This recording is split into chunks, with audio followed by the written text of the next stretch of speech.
lovely, lovely peeps.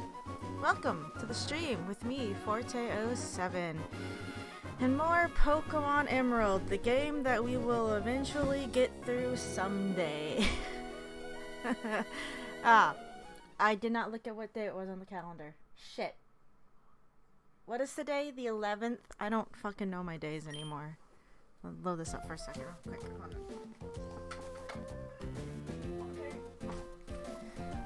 Happy International Mountain Day. I should just move the calendar to the wall that's closer to the computer that I don't have to turn around and look at. But where it's at now makes sense. Kind of. I don't know. It's there to be there.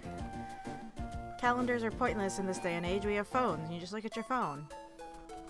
I don't know why I came in here. I also need to adjust my mic. I moved it out of the way last night because I was up. Well, my sleep schedule's on its head. I'm basically nocturnal right now. But I was up last night, or this morning, we'll say this morning, playing Overwatch because I finally got my Christmas wish in Overwatch. And I know this is like the stupidest thing to go on about, but they finally gave Soldier 76 an ugly Christmas sweater. If you saw on the Twitter, I retweeted the tweet that I made 2 years ago on my main Twitter about how all I wanted was an ugly Christmas sweater for my dad in Overwatch. And they finally did it. I was so happy when I saw it. I was making the stupidest face. But they finally did it. And luckily it's not hidden in loot boxes. It was in one of their challenge things where you gotta win 9 games and you unlock the skin. And you get like a week or so to do it because they have a Moira and a Mercy skin also available. Those ones are fine. They're just more or less like kind of recolors.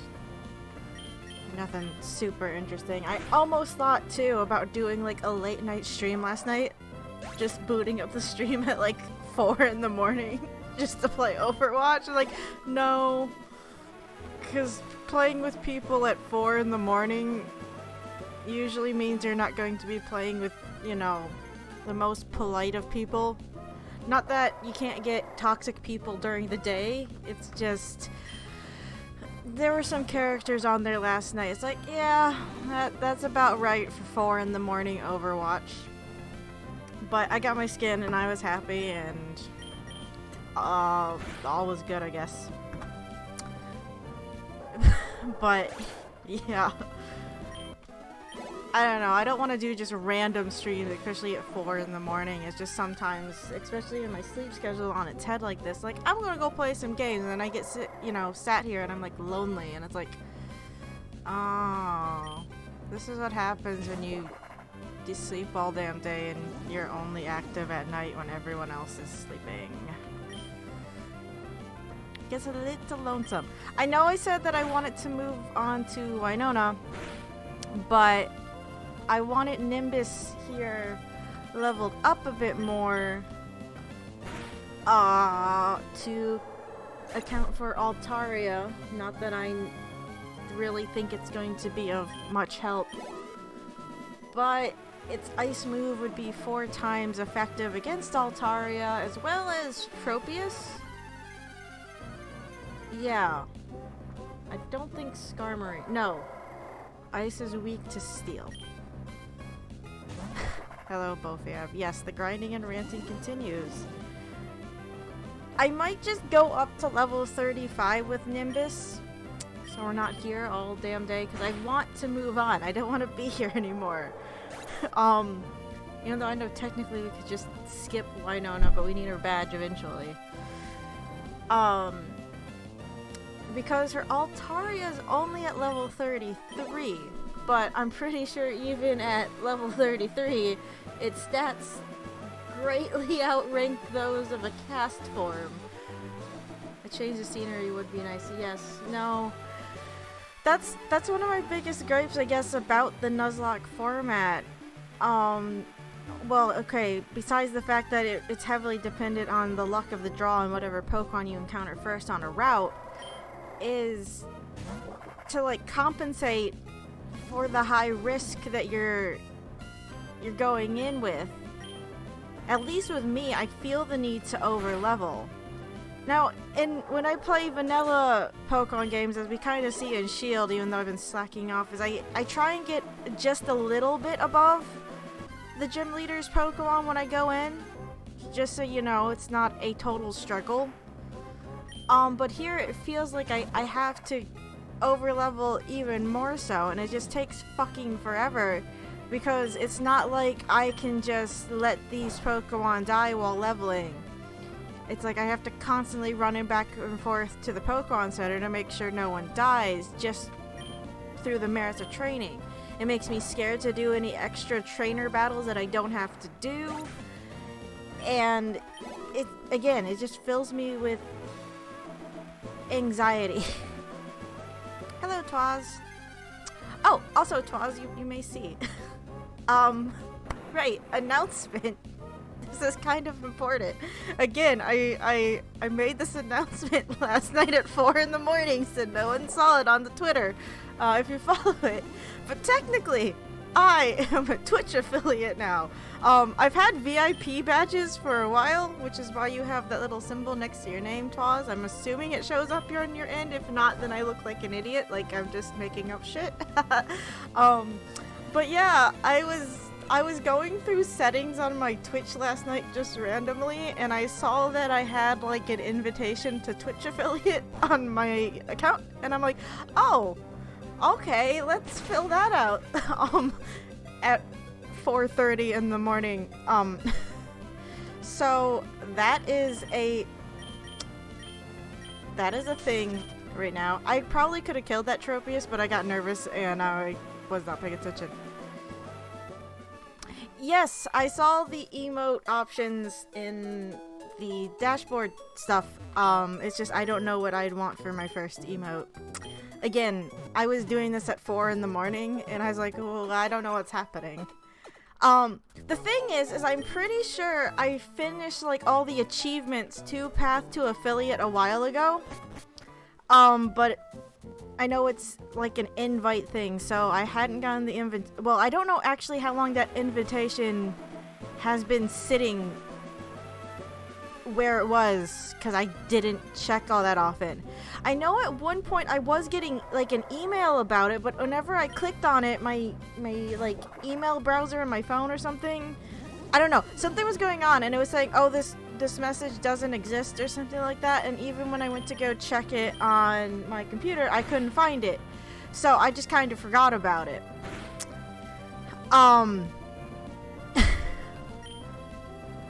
And I just didn't give it much thought. It's like, oh, okay, whatever, it's fine. I'm still going. Oh, now I free something. That's nice. It's like I wasn't too worried about it. It's like I do this for fun. It's like I'm still gonna go play games on the days I play, because I am. But yeah, woo, we're affiliates now. But now there's just a lot of extra stuff that I can technically, well, not a lot, but more stuff to customize with the channel. I'm like, oh crap, I was not thinking this far ahead, and I have no idea on how to progress regarding this. Now I'm going to be weird. Do they have the stats? Pokemon, Emerald, Winona, Altaria. Is there a way to like rip the stats for Winona's Altaria so I can compare them, or is it just gonna be like, I don't think that's a thing that I want. Nope.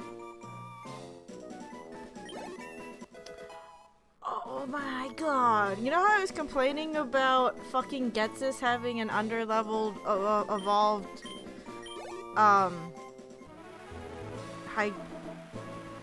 Hydreigon, Gone. I don't know how to fucking say that Pokemon's name. Apparently this Altaria is also insulting to me. Because according to the trivia, in Ruby, Sapphire, and Emerald, Winona owns a level 33 Altaria that knows Dragon Dance. which Altaria does not learn until level 40. Additionally, Swablu cannot evolve until level 35. God damn it. I mean, maybe I shouldn't complain too much. No, I won't complain.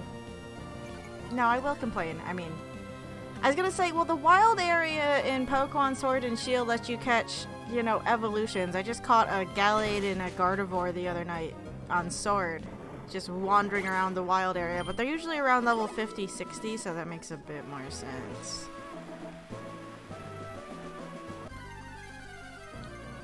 Okay, so what are Altaria's base stats compared to Castform's? That's what I was looking at. Base stats. Base stats. Well, Castform is an even 70 on all its base stats for everything. Well, that's useful. Now, do those stats change when it has a form change, or not? I'm assuming not. That wouldn't make sense, would it? No, because you can change stats in battle, and even Aegislash, it has a major stat change when it changes forms. The thing I have to worry about, though, is its speed. It is notably faster than Castform. So if I'm unlucky, Castform could just get knocked out before it fucking does anything.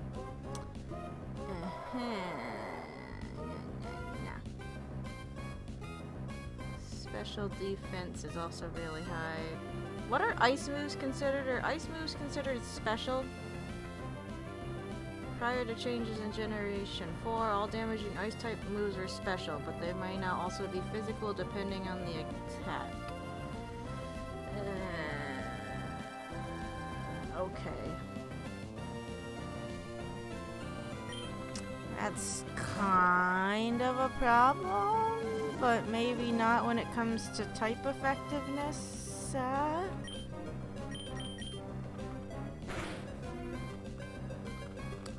I just don't know if, like, 34 is going to be enough.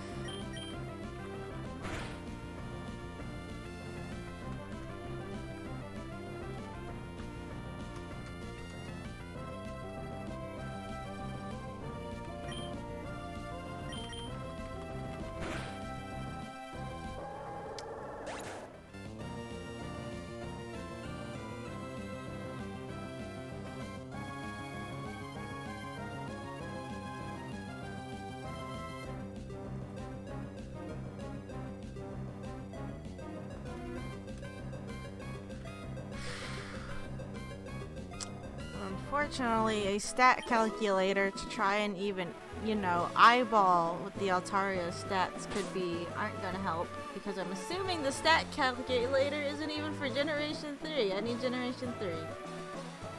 Please say there's one for Generation 3. Let's see what Castform stats are now. I normally don't look at fucking stats, but now I kinda have to.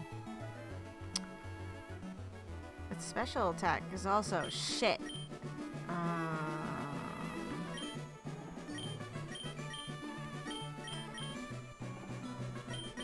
Does this game also not tell when a... Oh boy. Alright, Gen 3 move list.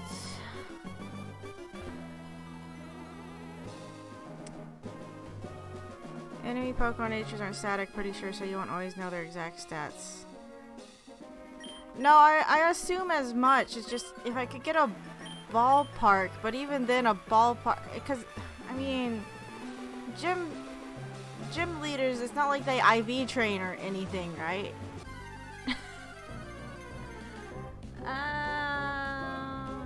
Let's organize this by type. I'm going to assume all these ice moves are special.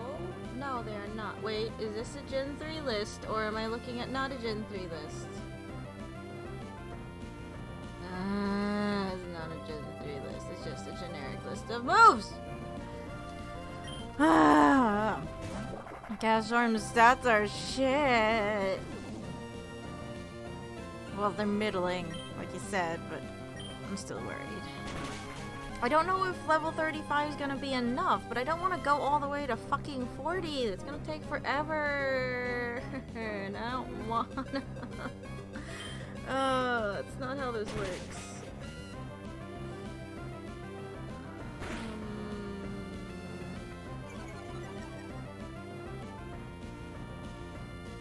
Why is this fucking Oddish not dead? Die. Powder Snow, where are you? Why is Powder Snow not on this list? This is Generation 3 list. Internet's being fucking useless tonight. Go halfway to 40, 37.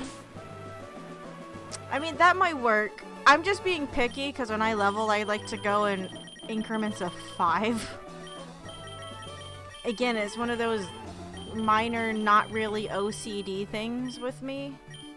So that's why I'm just being dumb about it. No, I want to check the tag. I don't... We should be fine to get up to the Pokemon Center, right? 1, 2, 3, 4, 5, 6, 7, 8... Ah! 9. 9. Okay, yeah, it's still there. Oh yeah, 37 is an ugly number. I mean, it has 7 in it, so it's not the worst number. It's just, again, it's... I mean, I'm like that when it comes to, like, volumes, too. Like, if I'm turning up volumes on TV, it has to be on a 0 or a 5. So, again, increments of 5. And my sister, she's different. When I'm in her car, if I try and do it at increments of 5 and it doesn't land on a 0, she gets upset because she likes her numbers to be evens. So she only goes by increments of 2. Well, this Pokemon database move thing is useless because it doesn't have fucking Powder Snow on the goddamn list. Okay, Cerebi, don't be fucking useless. You're usually good at...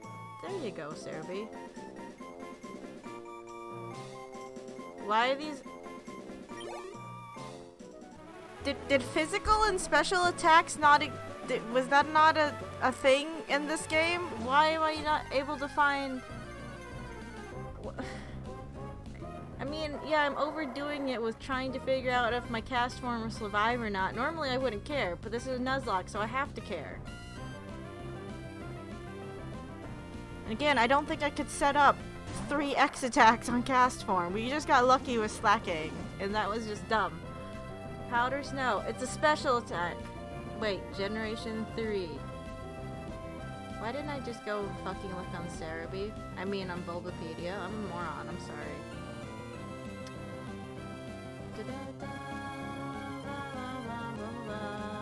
How do you spell Altaria? A-L-T-A-R-A. 33. Calculate. Okay. So here's a stat calculator. Where you don't have to put in any of the IVs and EVs or the nature, because I fucking won't know it for Winona's Altaria. Let's assume she has 0 in a positive nature. I'll give her that much. Maybe. HP 92, attack 56, defense 70, special attack 56, special defense 81? And a speed of 62.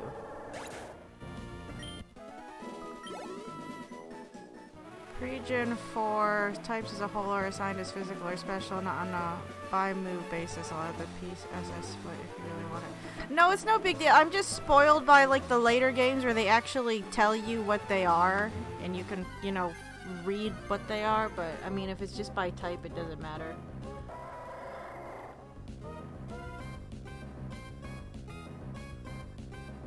Okay, well either way, that makes it a bit difficult because ice moves are considered special, but they're super effective against Altaria, so even with a high special defense it shouldn't matter too much, but I don't fucking know because I'm bad at Pokemon apparently. And using these ballpark stat figures Okay, so to outspeed it, we need to have at least the speed higher or equal to 62. Hopefully higher. Where are you at? 71. Of course, again, this is totally... Of course, at level 33, the high... Even if it had 31 IVs with a plus nature, its speed at level 33 would only be 74. But its special defense would be a 92. Ugh. And her special attack sucks! Oh, cast form! Why? Why? Also, yes, Fipple has made it really far. I'm surprised. Maybe Fipple will be our VIP, and that's how we defeat Wallace, because I'm still sitting here worried about fucking Wallace. I can add the split and icon so you can check each move. It's pretty standard stuff. Mandatory even for any hack. No, it should be alright, because now is the only time that I'm worrying about it, because I have to go up against an Altaria with a cast form. If it was any other instance, I would just not care. Probably. Again, this Nuzlocke makes me anxious, and when I get anxious, I tend to overthink. Of course, I overthink even when I'm not anxious, so maybe that's not really a base point for how I work. It's just, Nuzlocks make me want to over-prepare. Again, that's why we overkilled it with 3 X attacks on a slacking when we probably only needed the 1. Or maybe none of them. I don't fucking remember. That was so long ago at this point. I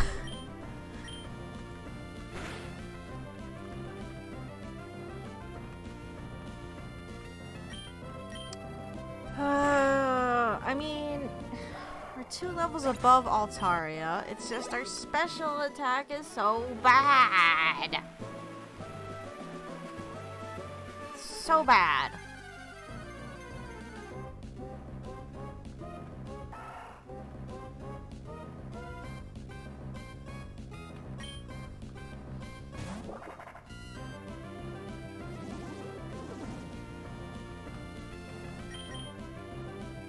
I will have to side with Altaria personally in a fight against a cast form. Not good odds for you at all. No, exactly. And even if we have... Well, and if Fipple, even as our... I mean, okay, we have a few other electric users. Probably Apricity will be who we'll have to fall back on. Because it's like, Fipple's a Fipple. Fipple's a fucking Minum. Minums aren't known for having good stats either. But Fipple was able to hold its own against the fucking Magneton, against Watson, and live. And that's why we're still here. So it's like, I can't just not say that it can't happen. It could happen due to some weird fluke. I don't know if Electrode's actually going to be of any use. It only knows the one fucking electric move. I mean, its speed is decent, right? Again, I would never normally care about stats, but now I'm fucking checking. Fipple's fast. Its special attack is even higher than cast form. Okay, it is 5 levels higher than it, but... Well, even Electrode.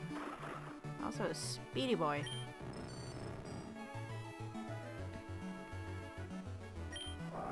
But I know Altaria has, you know, a slight resistance against the electric moves because of its dragging typing, and that's the only reason why we're even betting on cast form.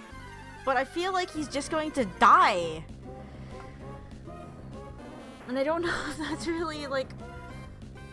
I mean, it's cast form. It's not like I plan on using him in the long run anyway, but I don't want to lose anything if I don't have to. Because anything I lose, that's a spot I have to fill in a Pokemon I'm going to have to grind back up to match levels with everyone else. Not to mention just beat out whatever challenge we have coming up next. Base stats. Okay, well, Minun's stats are actually a little bit better than cast forms in a way. I mean, cast form's pretty average, but their special attack's slightly better. Okay, its defense and attack and HP are shittier, but I mean... Yeah.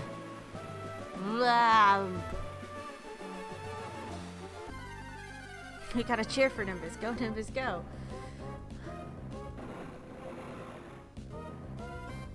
There's probably a reason why Goku doesn't use Flying Nimbus as a form of attack, because it's just a cloud.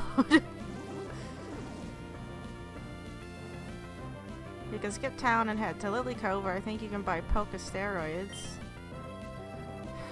I could. Like I said, I know we can technically skip Winona.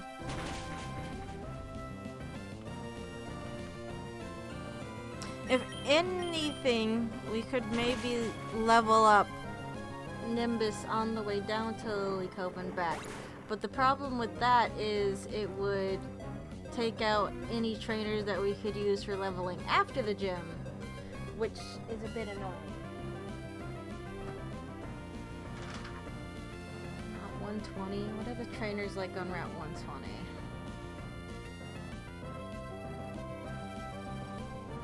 I think I got too many tabs open. Oh, they're all my side quest tabs or Deadly Premonition, because I'm trying to figure out how life works.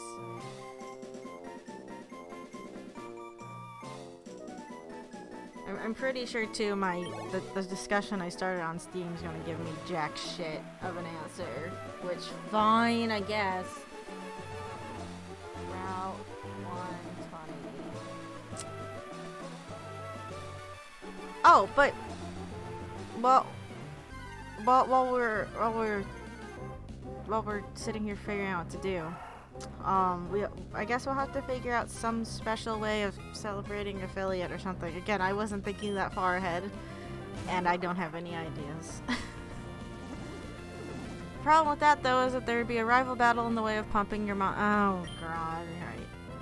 Yeah, that's right, because this game is a game that has restraint and doesn't constantly throw your rival at you every 2 fucking minutes.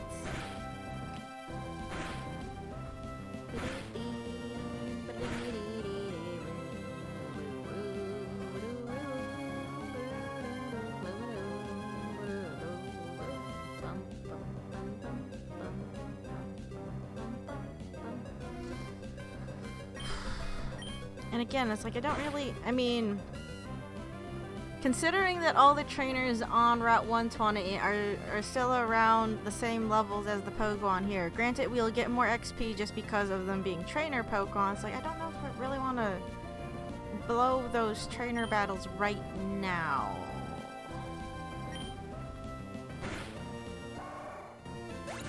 A multiplayer game viewers can participate in? That's a tricky thing to pull off, though. Something like Terraria or Jackbox. I have Terraria. I haven't actually played it, though.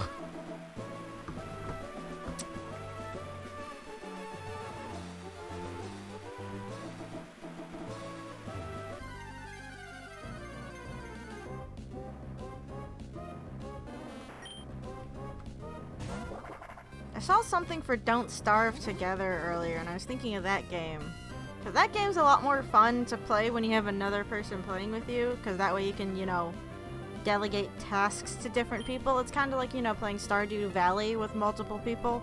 It just makes it a little bit easier because you're not doing everything by yourself and just, yeah, well, especially with the time limit. But that one might be hard if people don't have Don't Starve Together. That game makes me mad sometimes. I haven't played in a while, but I played before, like, one of the updates. And my biggest issue was the fucking deer clops. Because I'd get to the winter months, and I had everything set up. You know, drying racks, actually food set aside for the winter. Then a fucking deer clops would spawn and, like, destroy all of my shit. And I'd be like, oh, okay, thank you, deer clops. I hate you. And then they had the update that introduced autumn and fucking, spring and summer. No, spring and fall? They changed up the seasons. I don't remember what the changes were. That was a mistake, because I can't get through the summer now without fucking dying from, like, heat stroke. And I'm like, I want vanilla Don't Starve back, please. And one time, oh no. I built my camp nestled in some trees. And I had a screenshot of this somewhere. I'm not sure where it is. I think it's on my other computer here. But Let me see if I can go find it. I can't share it, but I need it as a memory. But I had all these wooden walls, you know, set up around my camp in Don't Starve, and a lightning storm happened. And a lightning bolt struck a tree. And it spread because I was in the middle of trees. And it caught all my walls on fire, and then all of my stuff in my camp on fire. And everything just burned. Oh, I don't know where the screenshot is. I wish I don't remember where I put it. Oh, but I was so upset because the screenshot is just me standing in the middle of the fire because there was nothing I could do. That was just how it was, and I could do nothing but stand there and watch everything burn. And I was so upset. I stopped playing for the rest of the night because I was so mad. I was like, I can't do this. And that's most games for me anyway of playing Don't Starve. Is I do okay, I get things set up, and then one thing happens, and it literally all goes up in flames. And all you could do is sit there and watch, because there's nothing you can do. It's futile. The game is suffering, but it's really fun to play. At least in short bursts it is. Oh no. I don't know where the screenshot is. I have a feeling I know why I can't find it. There is probably something on the screen grab that I had to delete. And that's why it's not in here. I'm going to guess that's what happened to it. That's a little bit sad if that's the case, because it was a hilarious tragedy. Yeah, I don't see it anywhere over here. Well, that's a little sad. I'm just going to guess that's what happened. Oh, but yeah. I've never played. It sounds equal parts frustrating and hilarious. It's one of those games that, you know, it's supposed to challenge you on that front, and you're supposed to, you know, find ways of learning and adapting. And of course, it's all randomly generated whenever you start a new world. You can start games with custom rules, so to get practice in, I normally start a world where I turn off the deer clops. It's like, fuck you, deer clops, you ruined too much of my shit. I don't feel like dealing with you tonight. And I'll do okay, but then something else will come along and kill me anyway. It's one of those games that really wants to just test your limits. But then in the process, you're supposed to learn and get better. It's like playing Darkest Dungeon, where you do okay one raid, and then you go in with another, and then your favorite character dies, and you're like, you've been with me for so long, and you died to something really stupid because of damage rolls. No. And then you get sad for a bit, and then you also get angry, and then you keep playing because you're like, fuck you, game, I'm gonna beat you, and then something else happens, and it's just as bad. It's suffering. It's like playing, I'm just gonna say Bloodborne because I've only played Bloodborne. I haven't played any of the other Souls games yet.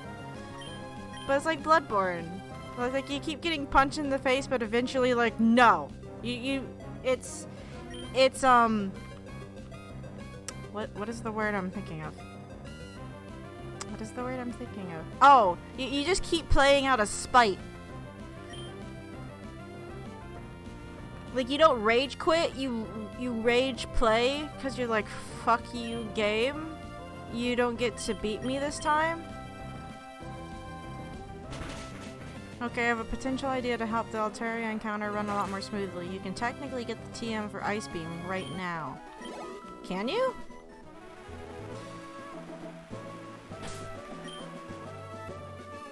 God, I'm gonna waste an ice beam on a cast swim. I don't think I have anything else that could learn ice beam though. Unless we get a Whalem or something later. Can Whalelord learn ice beam? I feel like it can.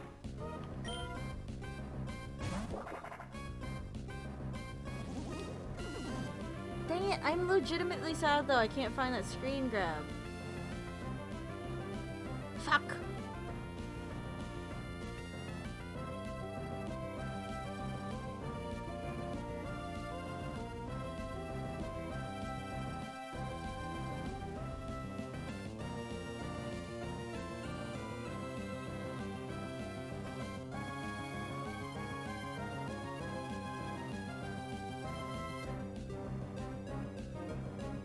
I'm sorry, I got distracted. I just wish I knew where this fucking screenshot was. Again, I have a sinking feeling I know exactly where it is, and I am not going into that folder to get it. Because it's not worth it. Because that'll just bring emotional pain and suffering, and I have enough of that, so no thank you. I'd be willing to bet when I took the screenshot, it was when I was talking to my ex on video calls. So there's like a little, you know, back in when people use Skype and you were in video calls, it'd have like the little video feed, like in a little window somewhere on the screen. I'm pretty sure it had like one of those on it. I could just crop it out, but yeah, I'm pretty sure that that file's either been deleted or hidden away on a flash drive in, I don't know, lost somewhere in one of my boxes for moving, which is where it belongs. There are 2 different ways to get it. One of them is, which is renewable, I think. Ooh, well that might help. It'd be better than powdered snow anyway, or powdered snow. Powdered snow isn't very good. And ice beam at least has an accuracy of 100. Let's see, ice beam. Gen 1 through 5. Gen 13.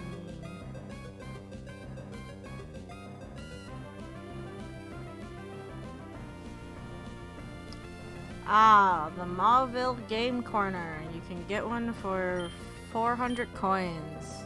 Or 4,000 coins. Is that the one you're talking about?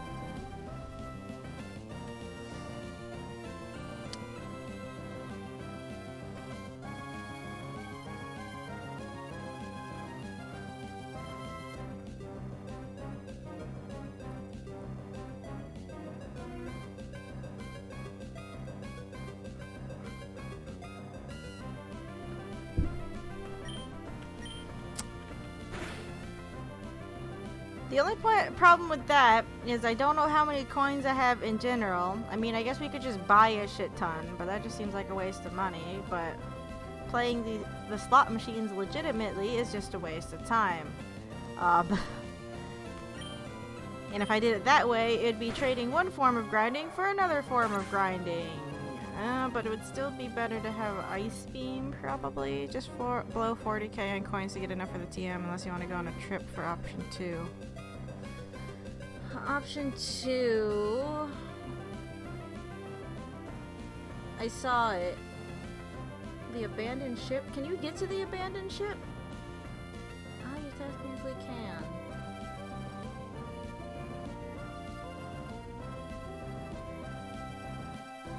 Wait, can you get to the... I guess you can get to it. I was about to say, I know you can only get to some of it later on. Bum, bum, bum, bum, bum, bum, bum, bum, bum.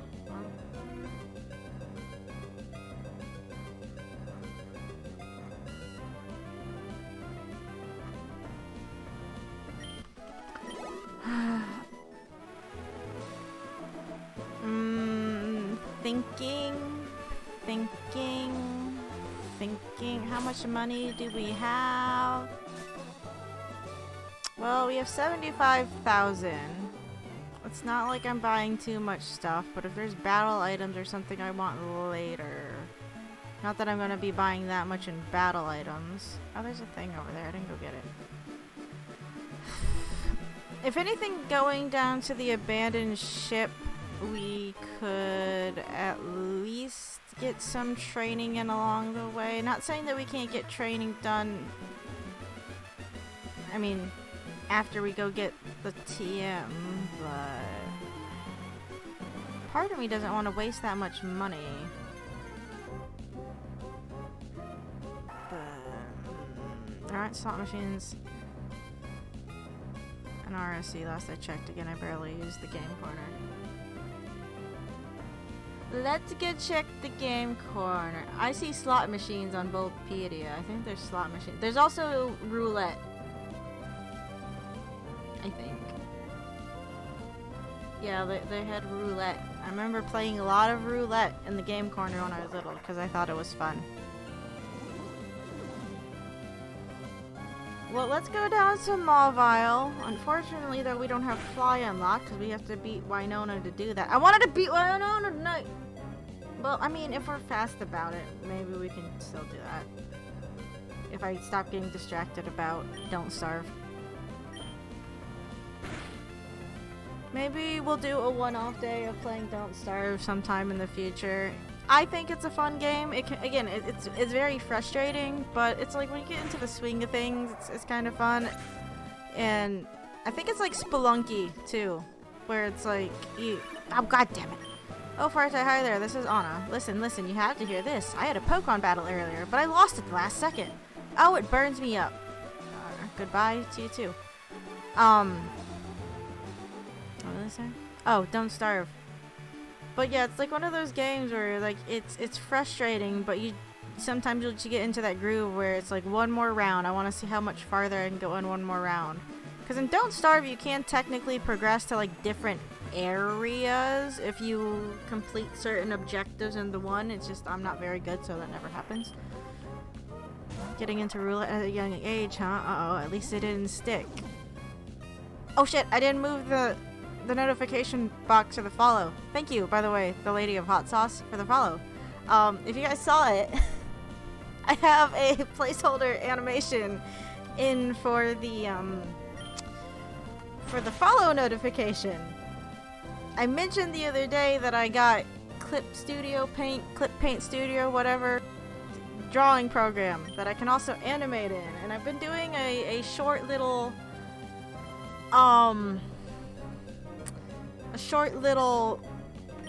test in it, and it turned out well enough, so I saved it out as an animated PNG last night, so I didn't have stupid GIF artifacting on it, because GIFs like they handle transparency funny, and that's annoying. But yeah, I put it as the follower notification for now, even though it has nothing to do with the theme of my stream. I just thought it was better than nothing. I think it looks nice. It's not the greatest. I don't animate as much as I'd like to for being an animator. One day. But yeah. Maybe one day we could do a stream of that. I have this program. We could do an animation stream. You guys can watch me struggle at my technical profession that I don't do nearly enough of. Do we have potions? My cast form's dying. I would have battled it, but I'm dying. Where the fuck are my potions? Can I say I really miss the ability to easily organize your bags? Again, the later games spoil me with just that fucking ability, and I hate it. We could battle them now, actually. What level are they at? What route is this? Ah, fuck. Where am I? Who am I? Need to stop asking questions like that. I'm gonna start sounding like Neil Breen, and that's not what I want to do today. At 118. See, I know these guys are technically optional, but level 27. I think we should technically be able to beat them. They have a Magnemite and a Loudred. Do we have anything that's strong against Magnemite? It's a Steel type, so Ice is not one of them. Do you have any ground move? No, you have fucking Sand attack. God damn it. Oh, okay.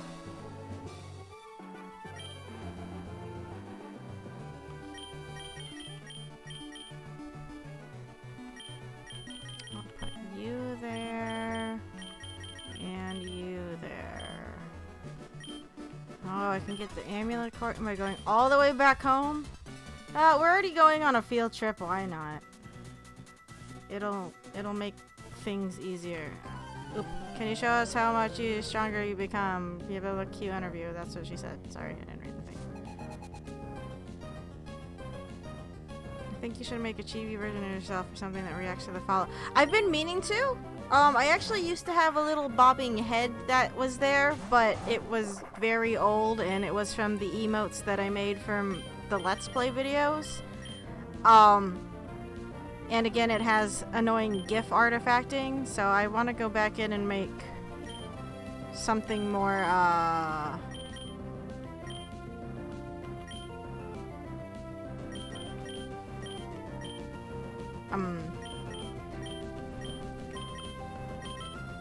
oh, why'd I use hail?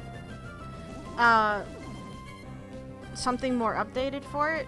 It's just finding the time and coming up with ideas for it.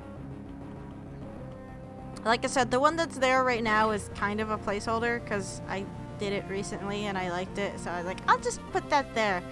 I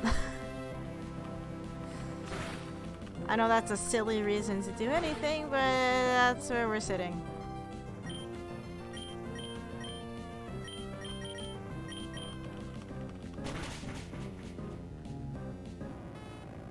Oh, GIF, how you should have been replaced by battle format spent out. Yeah.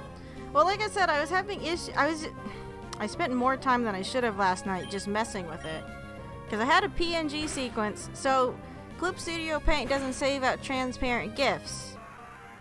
Or movies, for that matter. So the only way I can do anything that has like a transparent background, say, is to export out a PNG sequence and then compile it in a different program. Adobe After Effects cannot save out transparent GIFs either, even though it can compile PNG sequences. So it's like, god damn it. So that means I have to compile it instead in fucking Photoshop, which can be a pain. And then you save out the GIF and you find out it has the stupid white fucking pixels around it because of how GIFs handle transparency.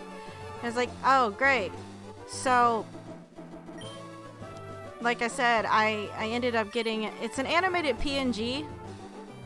So that seems to work just fine. It actually looked quite nice. So, yay animated PNGs. Fuck. What do we want to say to her?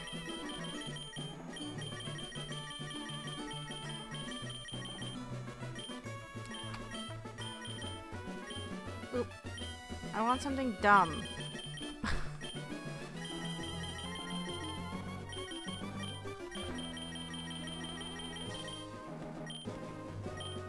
Miscellaneous.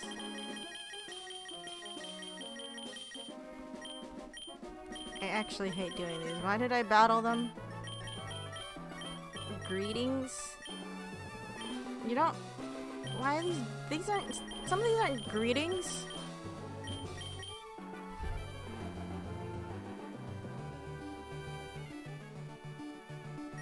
How do? No, I'm gonna go with how do. That one makes me laugh. No, I can only do one word. Or phrase. We're just gonna do how do. How do. How do anything. I don't know.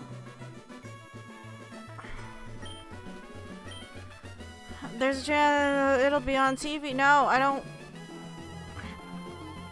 Oh no! Our Pokemon that knows Surf isn't with us right now.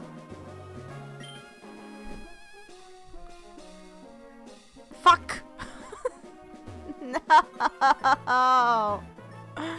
Ah, game! Game, why? How do? How do? No, I don't wanna...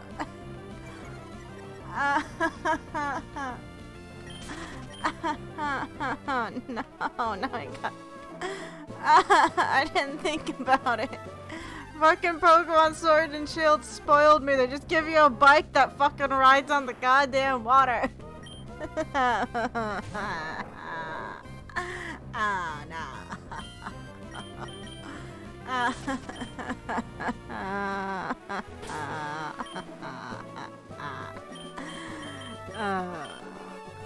Okay, I gotta stop blubbering and everybody's here now and just run all the way back up to Fortree and get a Pokemon. Wait, the Weather Institute, they have a box, don't they? They have a Pokemon box. We can just go up to the Weather Institute. We don't have to go all the way up to Fortree, but it's still pretty much all the way up to Fortree. God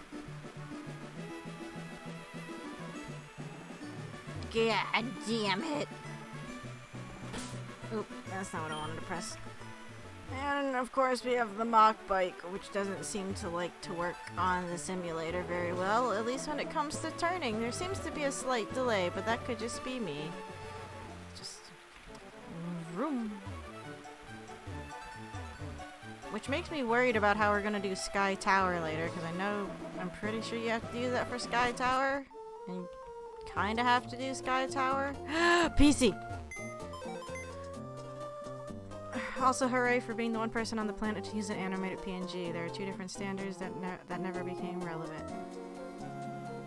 I don't understand why PNGs are so much nicer. I get so annoyed when like certain things are like, oh, don't save it out as a PNG, save it out as a JPEG. It's like, I'm sorry, you want me to save my thing out, my artwork that I just spent hours on as a JPEG and watch everything just get, you know, ruined to hell because of artifacting? Alright, thank you. I don't even, but I don't, like, what's really the point in using a JPEG for printing reasons? I don't fucking understand. Hello, Zatratsu, and hello, Dr. Yeetus. I am big confusion. I'm just complaining about file formats that I don't fully understand, but I'm still gonna complain about them because JPEGs make me upset. PNGs are so much nicer though. You can save out alpha channels and have transparent images, and the lines are always nice and crisp. I like my PNGs, my PNGs. Thank you. Stupid JPEGs. Really though, I hate that. When I have to save out a file for something, they're like, oh, make it a JPEG. I'm like, that's... PNG by default is not designed for animating anything. Well, that's a fucking shame, because you can get so much nicer quality images, in my opinion. Again, I don't know too much when it comes to file formats and what they really mean. Just I know how I like certain things, how I like how certain things look in the certain file types.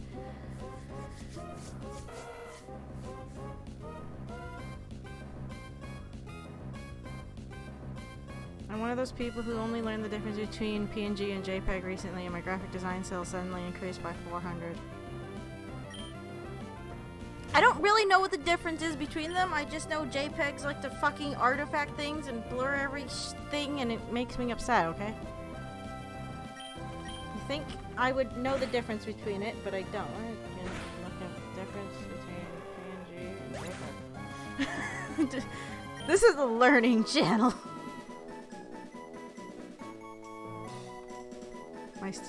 My statistic skills did not.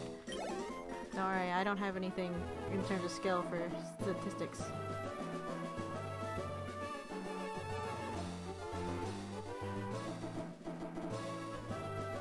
JPEG uses a lossy compression algorithm that discards some of the image information in order to reduce the size of the file. With PNG, quality of the image will not change, but the size of the file will usually be larger. On the other hand, JPEG images can be made very small, but the quality can degrade very quickly from a certain point.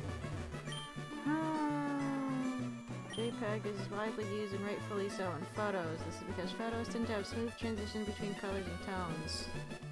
Well, I don't work in photography, technically.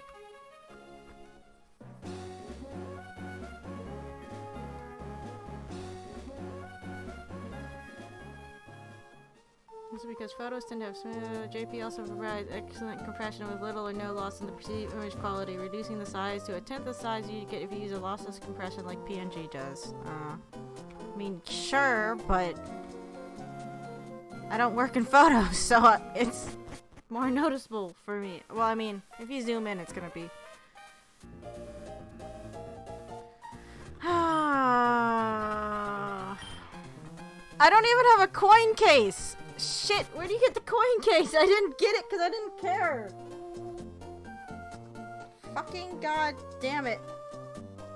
Coin case.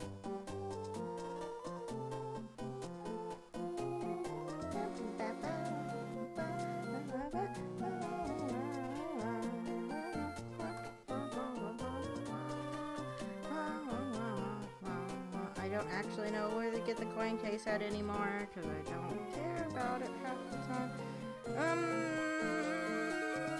Who lives next to the Pokemart? Next to the Pokemart. Go to the Pokemart. I'm gonna fucking use this strategy guide that I have sitting here because I have it here. The coin case is in Slateport. Okay, it's in the person next to the Pokemart in Slateport. The use case for JPEG is the loss of fidelity is often imperceivable to humans. Well, if you're me and you use really big fucking file— I am changing bicycles! God damn it, I hate the mock bike! Ah, motherfucker!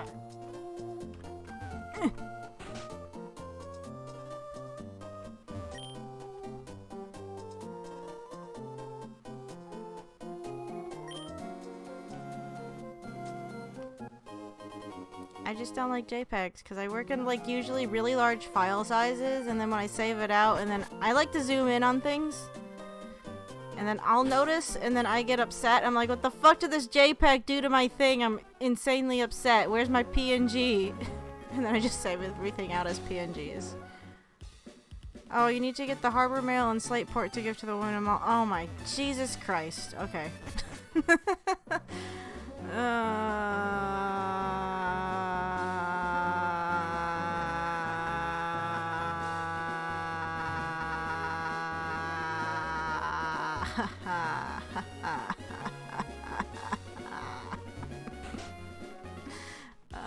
You talk to an old man in town to get the case, don't you? That was in Generation 1. You talk to the guy at the restaurant who's like, I gamble too much, take this away from me, and then you take it away from him.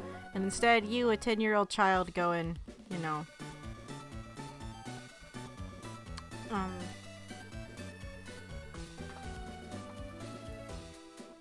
The guy in that restaurant actually was a very bad influence to us. Harbor Mail. Okay. Harbor Mail is not down here. I can get that at the Pokemart, right?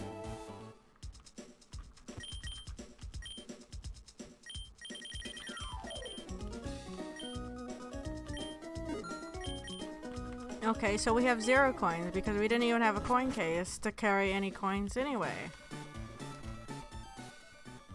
Good to know.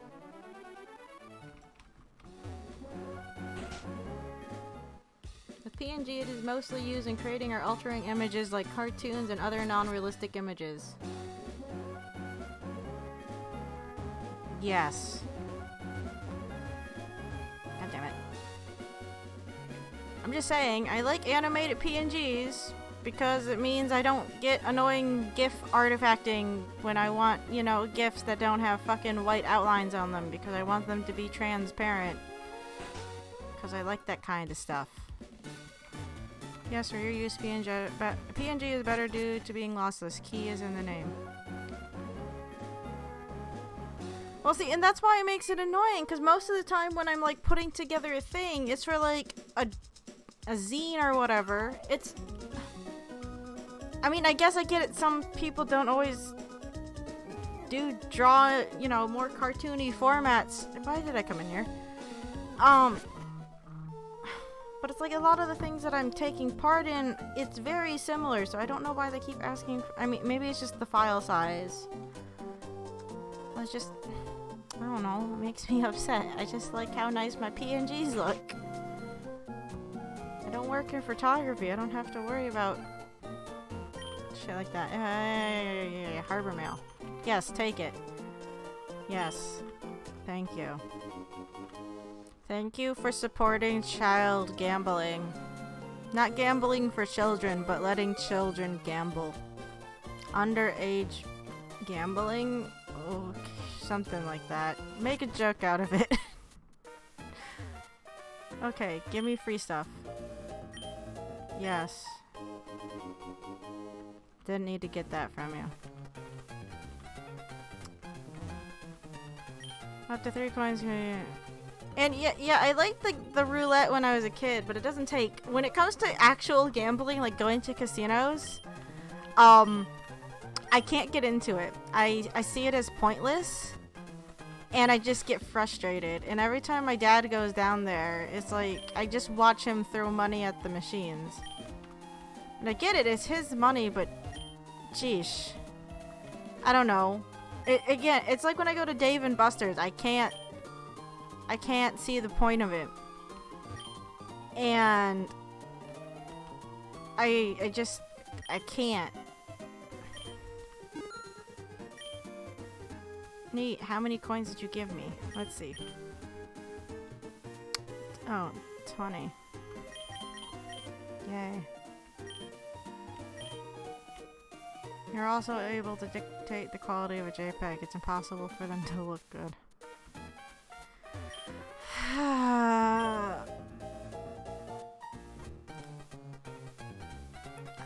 Wow. I know we did that, but I don't want to do that. I don't. We're going out to the boat.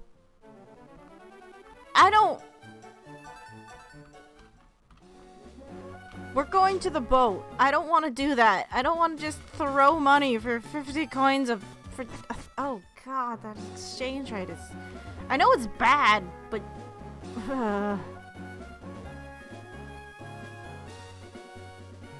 I'm really glad they got rid of, like, game corners in later games because they're just, like, pointless. And I'm assuming they also did it due to backlash for promoting gambling in games meant for children, but at the same time, no one played the game corner legitimately to get a Porygon in Gen 1. You just bought the coins for it, and it was a big waste of time and money, especially in those games where money is not, you know, an infinite resource in some way. Just a bad idea.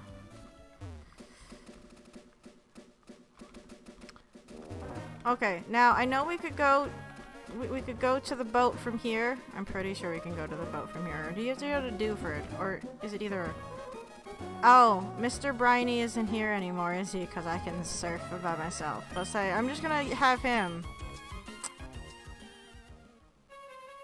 Oh, it's not impossible. Fair enough. I don't know, to each their own. I just don't...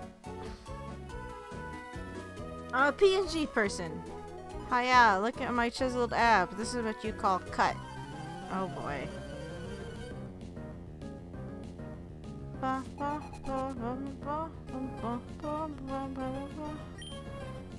That guy doesn't have any abs. Well, no, he doesn't. I'm gonna use Weather Ball without any kind of boost. That's a good idea. At least this way, maybe we can get our Nimbus up to, you know, not shit. Or to passable. Game corners in Gens 1 through 3 were removed in EU releases, pretty sure. Some at least, since gambling is illegal there.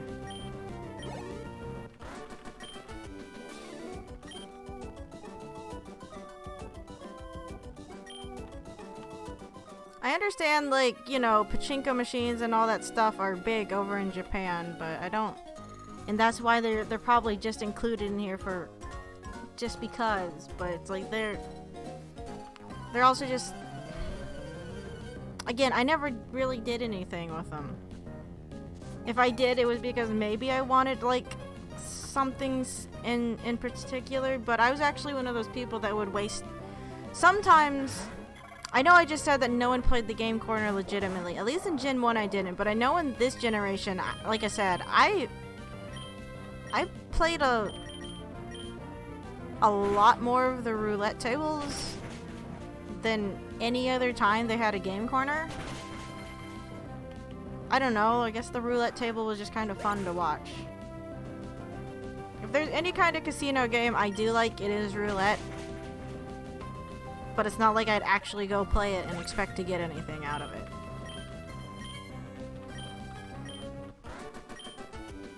Oh, I didn't read what they're saying. Well, I give up. Good job, guy. Well, don't tell anyone that we're here. This is just our private world of two. Paul, are you angry with me? Please don't be angry. No, he's angry at me that I disturbed your guys' date on a sandbar. We'll battle those people later.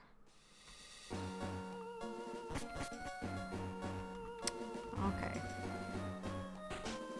I know we gotta come back here. Well, we can come back here later, but we're gonna be thorough. Wow, I've been found, huh? Someone is standing directly across from you and can see you, you know, kid. But alright, yeah, I'm the only person that has found you. Sure.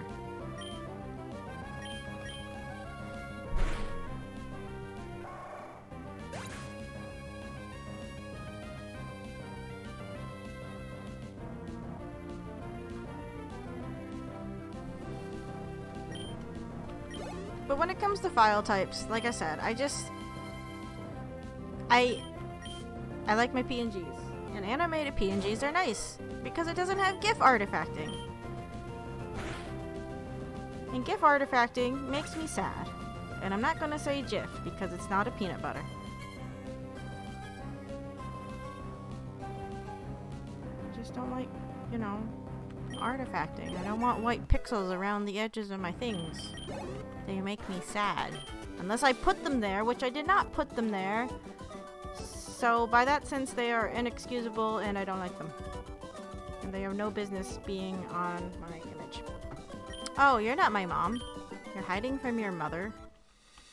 I'm in trouble with my mom, so I ran. Keep it a secret where I am. Okay, you gotta tell us.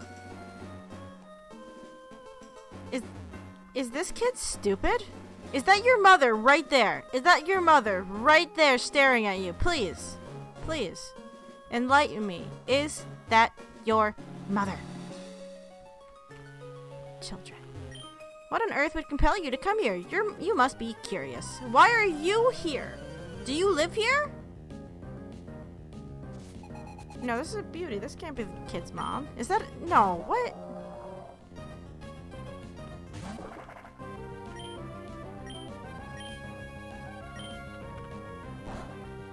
I don't know why I used powder snow on a fucking whalmer. No, we're... Oh. Okay, never mind. We're over-leveled for this area. We should be fine. Fingers crossed, knock on wood, all that fun stuff.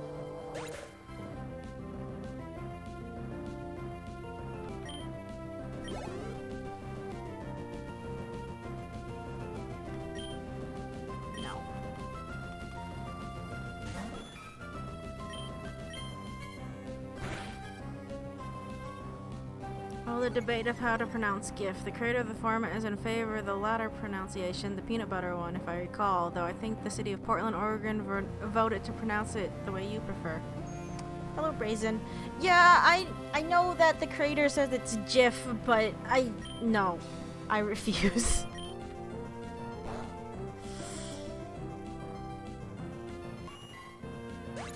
Oh, I don't know what video's on, but it looks like a fun Pokemon Emerald or Ruby and Sapphire glitch video, and I don't know which one it is. I probably actually haven't seen it. I was rewatching the soft lock picking videos. And again, it's just really funny. Just how much they've foolproofed the games. Oh god. You're such a tough trainer, let me register you as a memento. No, thank you. Fuck. It's empty. Oh, I didn't actually know I could go through that door. We need to find a storage closet. Ships of this sort are rare, so I'm taking a look around. There appear to be other cabins. Yes! Yes, there are. Did we fight you? Isn't it fun here? I just get excited being here. Is this really a safe place to have children at? To let children walk around at? The door is locked. Storage is painted on the door. When we go to sea, we sailors always bring our Pokemon. How about a quick battle? Where the fuck is the storage key? I'd put it down to how nonsensical English pronunciation is. I could go either way with the spelling. I agree, it's GIF. Otherwise, it would be. It's GIF. Otherwise, it'd be spelled GIF. I can't. I don't know. I can't say that I really. With where the G is, I don't know if I'd pronounce it with the J sound ever.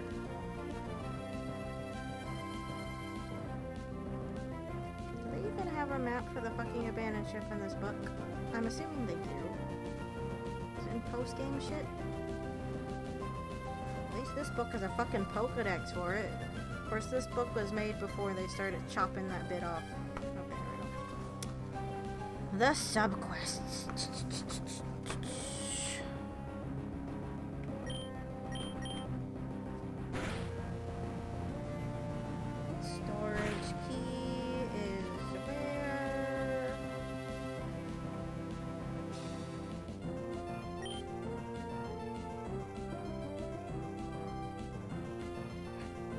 Why am I getting the sinking feeling that we can't get the storage key until later on?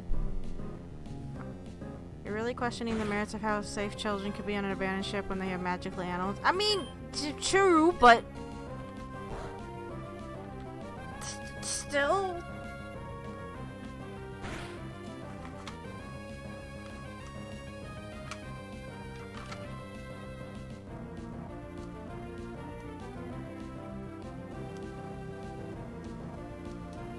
This book lists what items you can find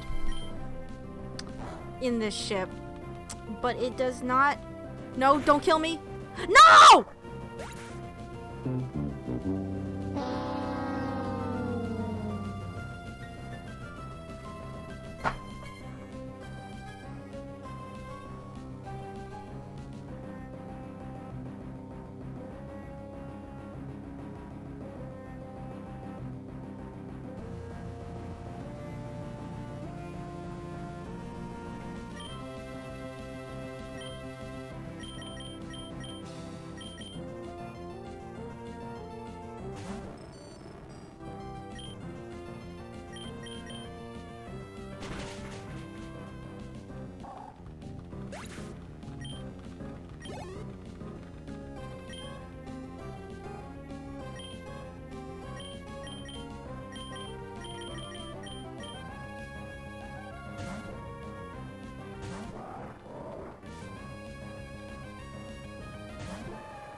Should have just spent the money. Had to be stubborn. And so I'm gonna go all the way down to Tosha and just get it down there. course, I didn't heal it before we went out to the ship, so I didn't even have full PP on like half of my moves. Actually, no, we did. We just did those 2 fucking trainer battles before we got in there.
No, Bibble doesn't have Surf.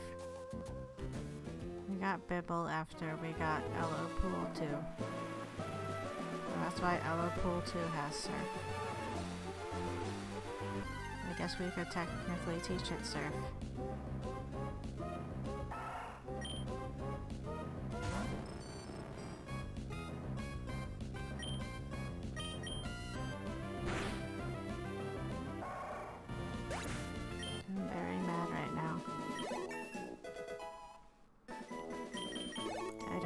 Experience, you're on the right Pokemon either.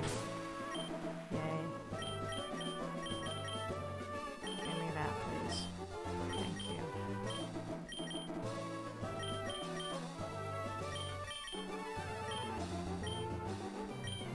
Here, Pebble, you can have this. Thank you. Cool.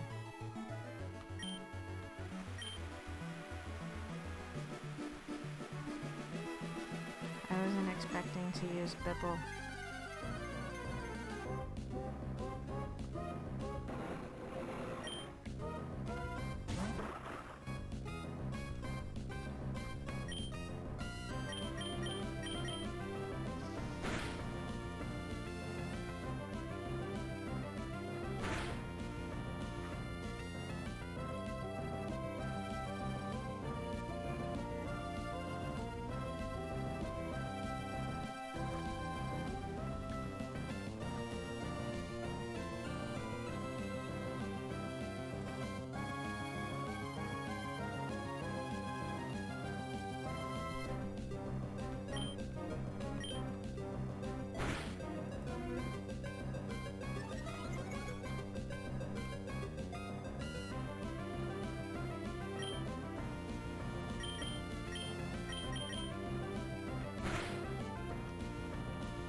Tropius evolution would have been cool.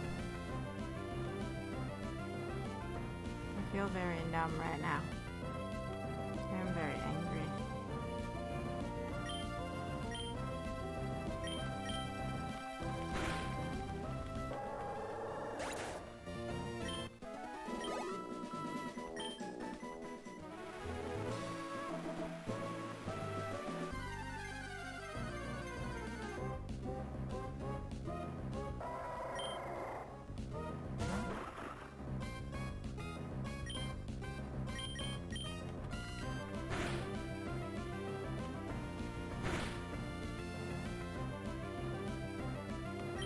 I feel like Tropius is one of those Pokemon they forget exists. They don't seem to do a lot with it in general.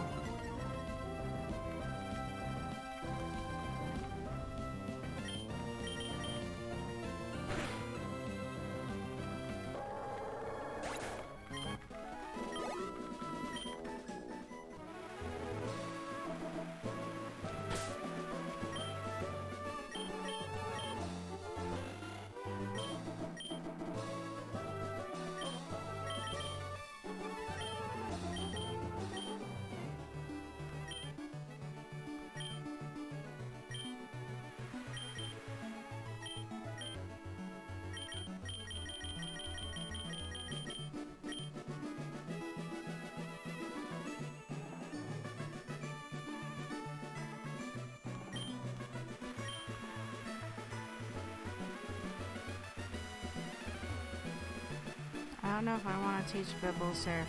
I'm probably going to teach Bibble Fly if he survives. I don't really want him to become a total HM slave. Even though he would get stabbed from both of those moves, so it's not like it's a waste.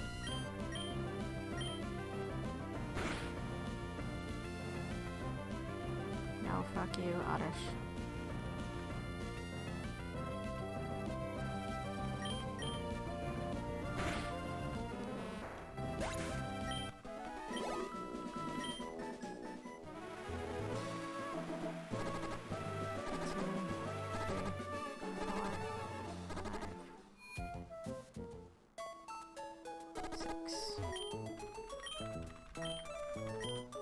No. No.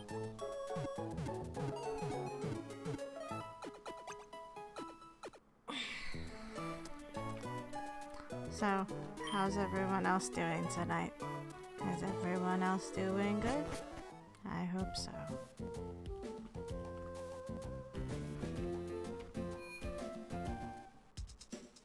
I'm very angry right now.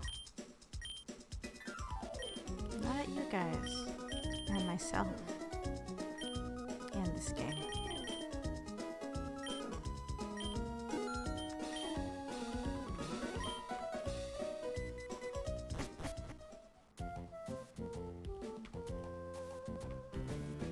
Okay, you can still do this. You may have lost Nimbus, but that doesn't mean you can't beat Winona with your current team. It's... I know I could. It's just... That's frustrating, because we spent all that time with it, and because I was stupid, and I didn't just go and spend the shit ton of money for a bunch of stupid gambling coins to get a stupid TM to make it a little bit easier. I fucking...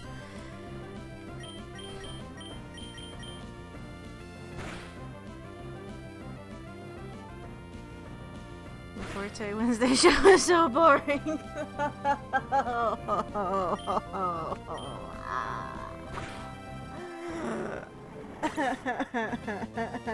Life is suffering.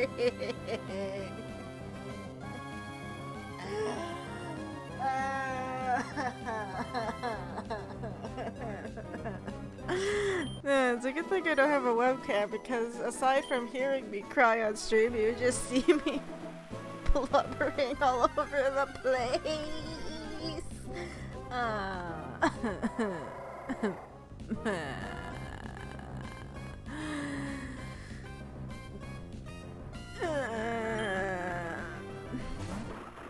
I'm going to make an update to the patch I sent you, by the way. Remove trade Evo so you can get a Machamp, for example, just by leveling.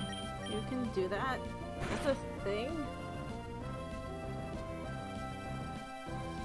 If it wasn't for Altaria's Earthquake, I would say let's just go in there and see what fucking happens. Because if anything, Camerupt has Rock Slide, but its fire typing would still technically make it weak to Earthquake. Not as badly as it could have been, because it's also a ground type, but that is an option. Will X defense work on Earthquakes? I don't think we'd be able to set up enough X defense for it to matter. Ah! This game is suffering!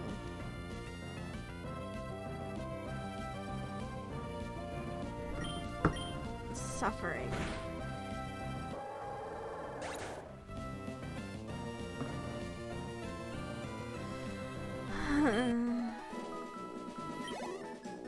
Should have done that in the first patch I sent you. Honestly, it's a really easy edit.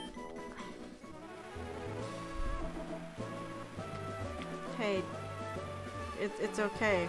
As we've shown, easy edits and me don't mix. Because I'm just going to patch the wrong file. Damn it!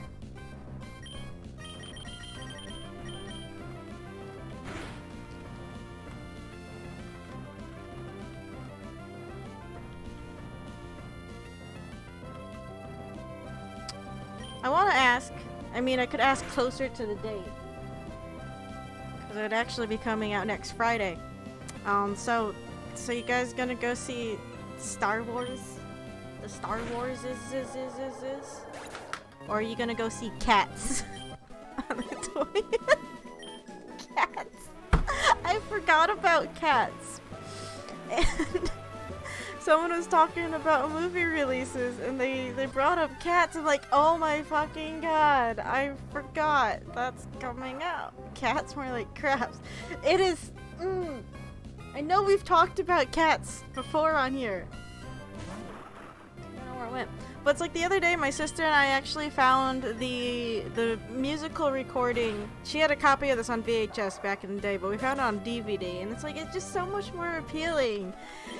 It's like, oh, that's right, those cats are going to be a thing soon. My sister's supposed to be going to go see it with her friend, because she really does like the musical. And it's like, I'll probably wait until she sees it, just to see how she feels about it. I just don't know if I'd be able to concentrate watching it. Is the main deal.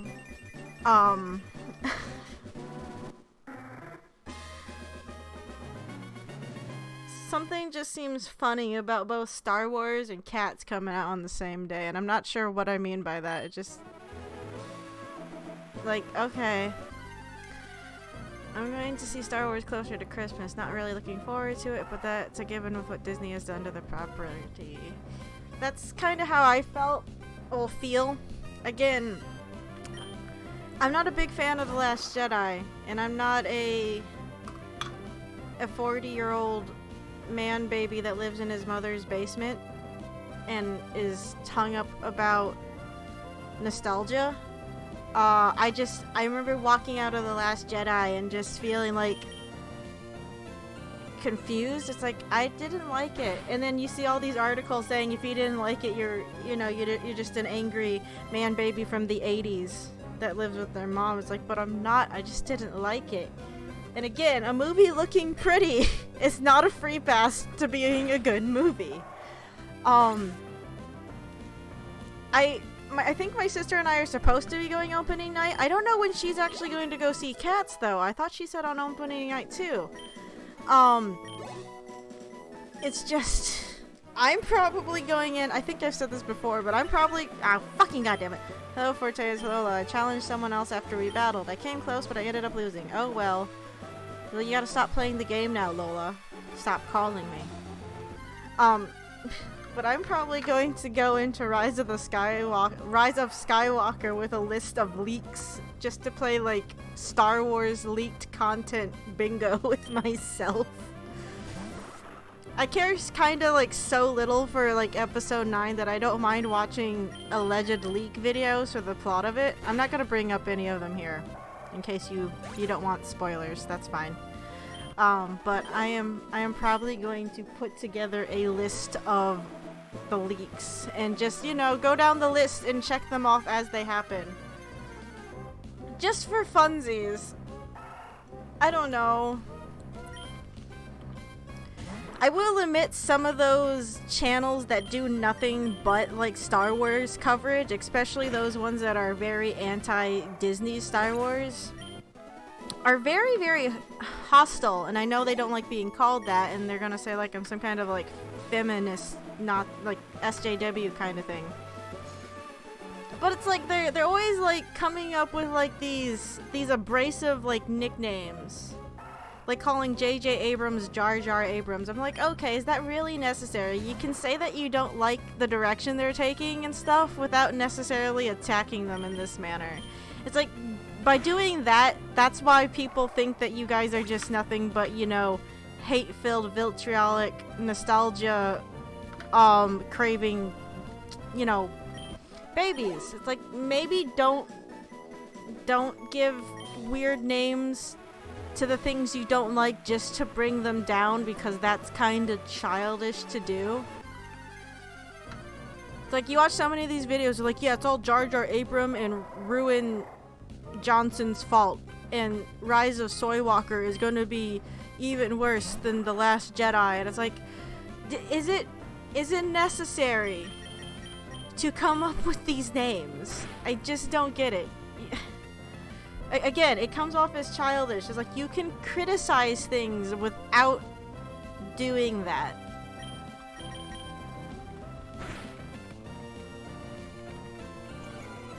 it just, I don't know. I just go in to see if they have any new information, but a lot of the videos lately has been just the same shit. It's like, wow, you learned one more thing since the last video you made 24 hours ago. Like, they complain that, like, Disney is milking the Star Wars franchise, but it's like they milk the news of leaks and plot developments for the movie just as bad. And granted, a lot of them have Patreons to support themselves instead of, like, YouTube revenue, but it's like, I don't know, it's just a little bit, you know, hypocritical. Oh yes, Soylo. Soy Walker, oh boy, I guess that's what gets the views now. There are some channels that, you know, are a little bit more, you know, nicer about it. But it's like some of them, I think it's like world-class bullshitters. They're always very abrasive. And then I think it's like, what's his, Overlord DVD. The host name is like Doomcock or something like that, and his costume looks ridiculous in my opinion. He's always very, you know, angry about it. It's like, yes, you can be angry that you don't like how Disney's handling the series. I can't say that I am. But it's like, I'm not going out of my way to call people that were involved in making it, you know, names or coming up with, you know, nicknames for them that are supposed to be abrasive like that, because there's no point.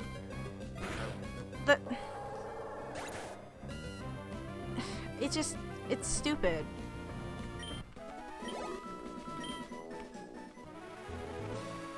And of course now they're all jumping onto the bandwagons like, well, if Disney bought the treatments from George Lucas for the sequel trilogy, they should have used them, but they didn't use them. Why didn't you use the treatments from the creator? That way it would be consistent. It's like, if I go back and I see anything where you're criticizing the prequels because it was George Lucas writing it, then again, you're just being hypocritical. Like, I mean, maybe it'd be better if they used George's ideas, don't let him write, sure, but it's like, they just jump back and forth on opinions, it seems, sometimes, and it gets a little bit annoying. I'll just say, I only really watch the videos, I mean, granted, I'm giving them views, but I think it's funny. I almost think the spite is funny. It's like, this is what you're doing with your time.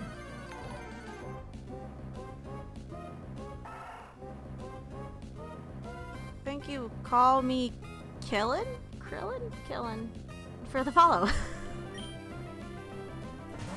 I'm assuming that's how you say it.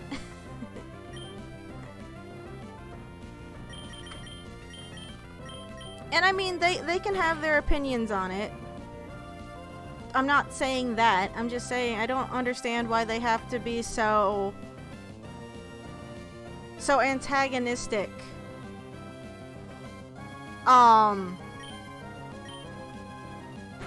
When they're talking about this kind of stuff. Like Doomcock, whenever he's talking about Rey. And it's like, yeah, she is kind of Mary Sue-ish. I'm not arguing against that. But it's like whenever he brings it up, he does like this thing. He's like, she's the bestest ever. And whenever he says it, he uses like a voice modular for this character.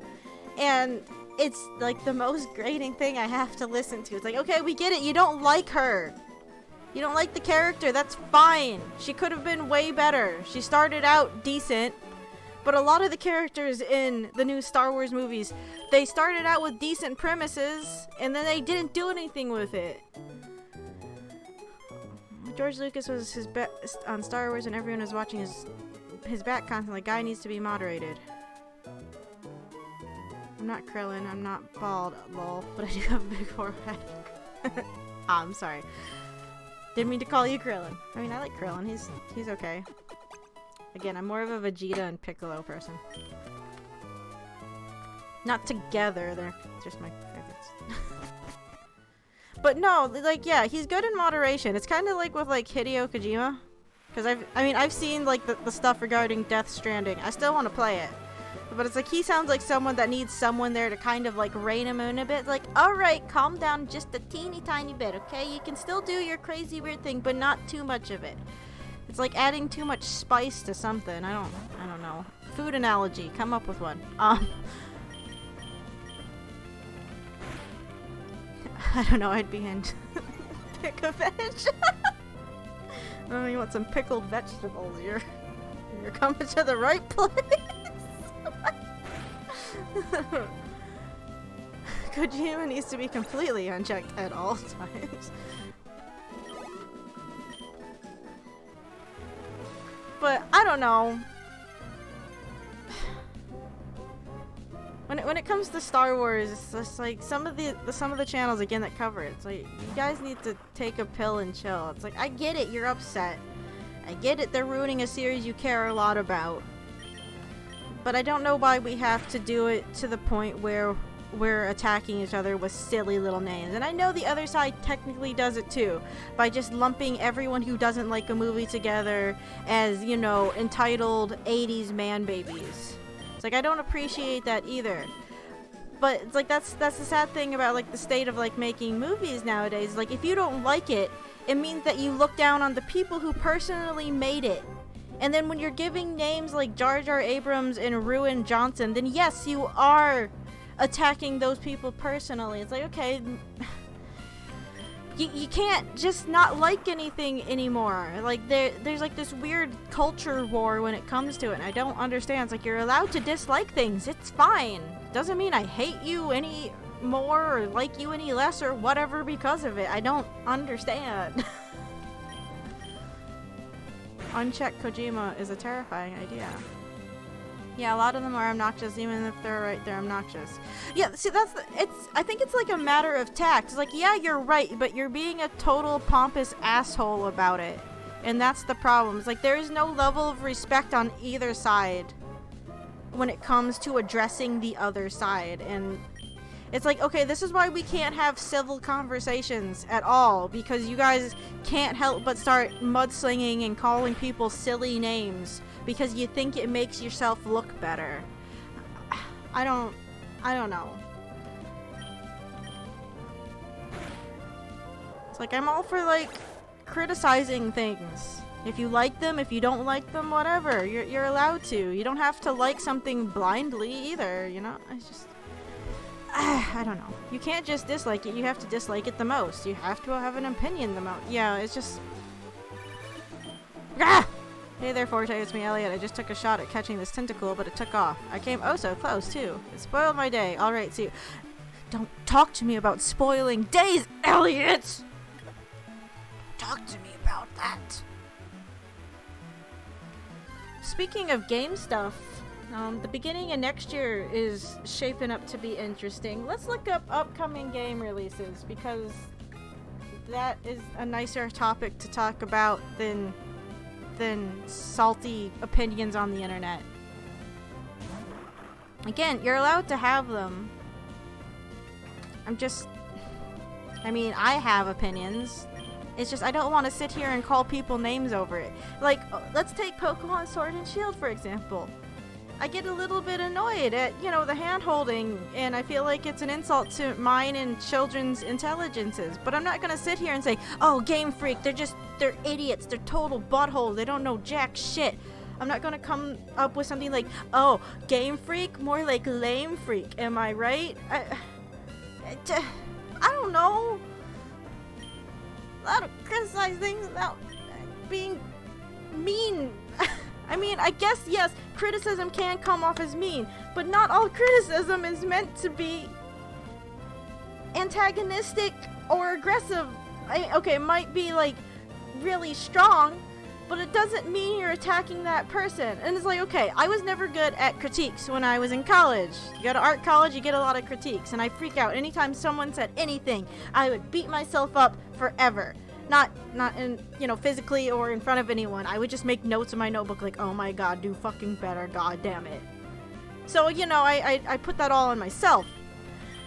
But it's like, it's not like those people are necessarily saying those things to make you feel bad on purpose. They're saying it so you get better.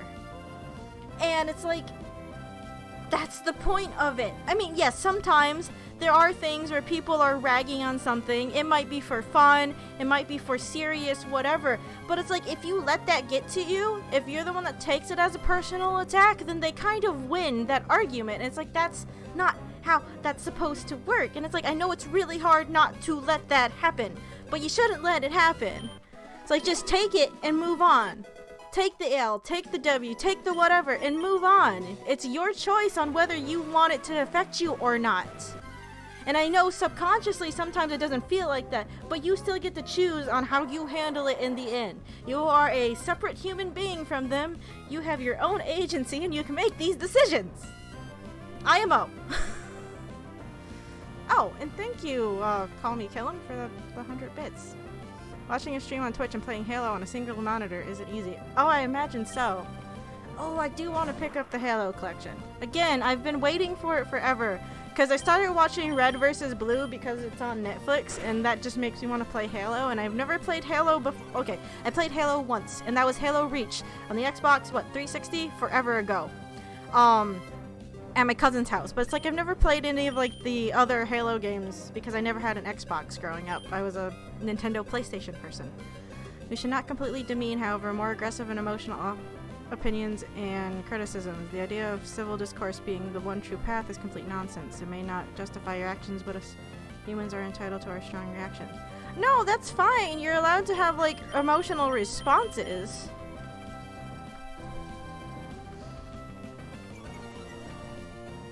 But I mean, again, it's a matter of how you choose to how the other side, I guess, chooses to react to it. I mean, I guess calling names does kind of make it more personal, but at the same time, it's like as humans, we tend to say and do things during emotional responses that might be outside the realm of how we normally act, I guess. I mean,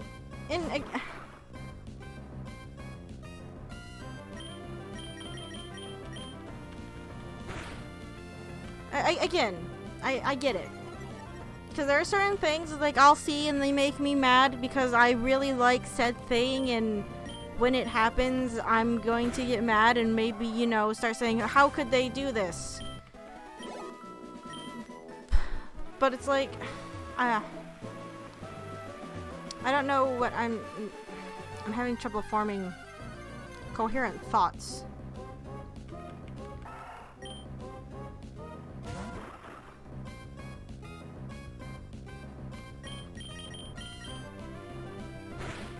I'm just saying, constantly beating a dead horse using the same, you know, abrasive and demeaning arguments or terms isn't necessarily all the time. That, and especially if you're getting angry over the... I just simply wanted to make that point. There is not always room for a calm and collected response. There never will always be a case where... No, I get that. But it's like, in relation to, say, like, the Star Wars videos, it's like you hear the same terms every video over the smallest little change. And it's like, I know it's hard not to be angry at some things, but the level of frustration and anger some of these videos just kind of have, right? They...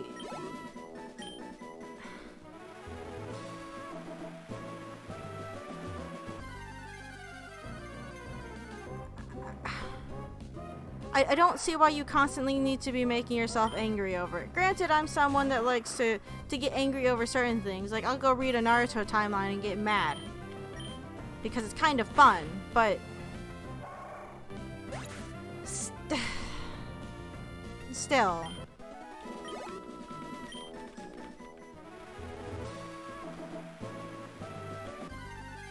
And I'm not saying there isn't reason to be mad. It's like, I see where they're coming from, too, but... I guess I just... Naruto, you mean Boruto's dad? Yeah, Boruto's dad. I guess I just get granted, I'm the one that's going into these leak videos, and I know what these general content creators are like in their videos, but it's like the constant stream of negativity towards it. And I'm not saying that's a... It's fine to be critical and upset, but the level... The kind of negativity they have is... It's stale. Does that make sense? Not all of them are like that. Some of them are like going to it level ahead. They're like, I don't know if this is gonna work. What do you think? That's fine. But it's like some of them, it's like they're just... I don't know. That's why I don't like talking politics either, because politics is like that too. I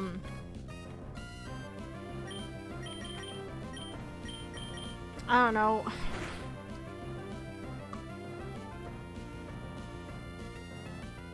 Maybe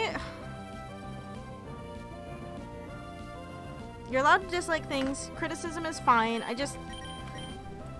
don't... And I understand humans will do personal attacks or whatever for responses to things. I just wish it wasn't like that. I don't like really to see people fight, especially over silly things. And I don't know. I'm sorry. I think I'm like a peacekeeper at heart, really, even though sometimes I like watching a trash fire. Every once in a while, for some reason, I'm tearing up right now, and I don't know why. I think it's because I'm frustrated because I can't formulate the sentences I want to say. It's like, I get it. The world doesn't work that way. I just wish it did. I think this is why I get kind of nihilistic at times. It's like, what's the point in trying for just simple peace? Because we can't even agree over movies at times, and it gets so frustrating. Why am I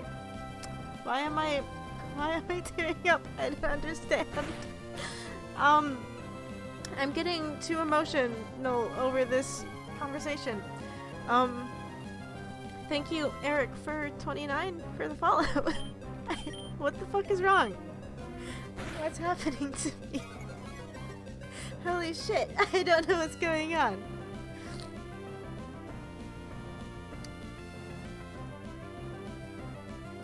I don't know what's happening here. Why am I crying? This isn't a thing to cry over. I'm a bit frustrated because, again, it's stuff like this. When I sit down and think about it, I get frustrated at the state of the world because people just want to fight over really dumb stuff, and they get really passionate about it. And passion's great and all, but it's like sometimes it's for like the weirdest reasons. I won't even say it's the wrong reason necessarily, but oh boy. Hey there, Forte. It's me, Elliot. Again, Elliot? We just had this conversation, dude. I just took a shot at catching this tentacle, but it took off. I came out so close too. It spoiled my... We had this conversation like 5 minutes ago, Elliot. What the fuck are you doing, man? Are you losing it too? Because I fucking am. Oh boy.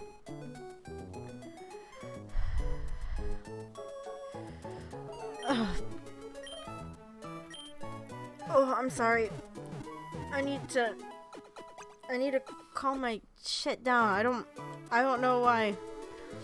I just got like emotionally overwhelmed.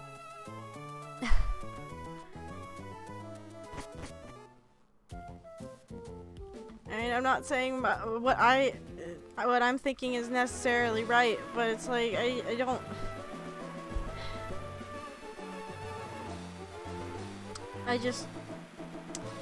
Oh, it's just everywhere. Things stress me out so much sometimes. And that's why I think I sleep so much more than I should and spend too much time playing video games, because I trying to ignore the fact that the world goes to shit a lot of the times over really dumb stuff. It's so frustrating. It's like, and I don't want to be that way. I don't want to be, so downtrodden when it comes to the state of the world or just humanity. But it's like, even things like this, like, you can't talk about movies, you can't talk about games without people getting into these like annoying ass fucking flame wars or whatever, and it's just oh boy. I'm okay, I think. I mean, I actually don't know. Because I don't know why I started crying out of fucking nowhere. Eric Fur 29, hi, next Pokemon with my name? Oh, we'll see. We've been trying to name Pokemon after words that, I don't know, or we don't see that often. Because educational streams are fun. That's why I'm crying now on it. I don't know why. Like, I honestly don't get what happened. Like, I'm not acting. I just got so fucking overwhelmed with emotion. I started crying. I don't even have a tissue box over here, and I need a tissue. Oh boy. Yeah, let's talk about upcoming game releases, huh? Yeah, upcoming game releases are good. Games Radar from 3 days ago. All the video game releases for PS4. They really want me to disable ad block on here. No, go away. PS4, Xbox One. Okay, never mind. We're not using Games Radar because I'm not turning off my ad block because fuck you. I'll just go to GameStop. I'm okay. So why does Detroit become human on this list? Because it was the PC port. PC ports are good. Oh, that's right, a new Shovel Knight DLC came out recently too.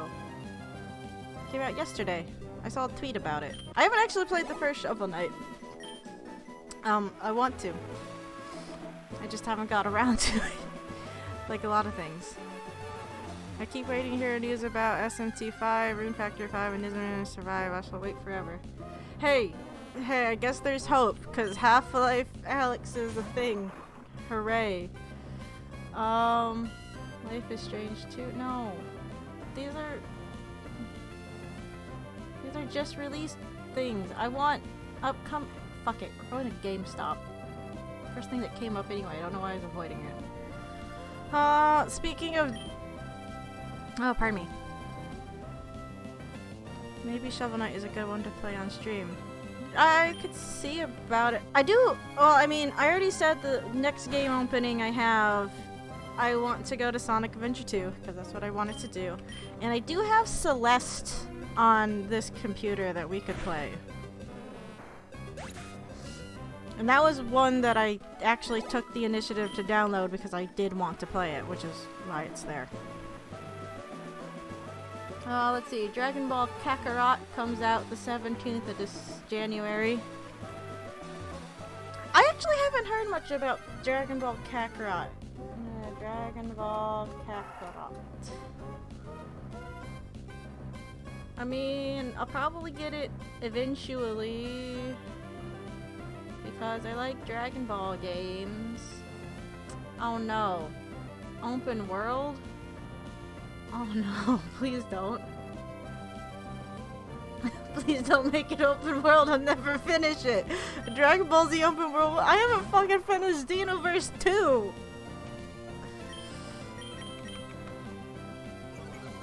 Sonic Adventure 2 with a randomizer mod? I mean, maybe sometime in the future. I want to play it through vanilla first because I was also going to do a thing where we're going to be quitting out after each level. Now that sounds hindering to progress, but it's because I'm assuming it's on the PC. I don't see why it wouldn't be. Why wouldn't they have them? In between, well, okay, so if you play through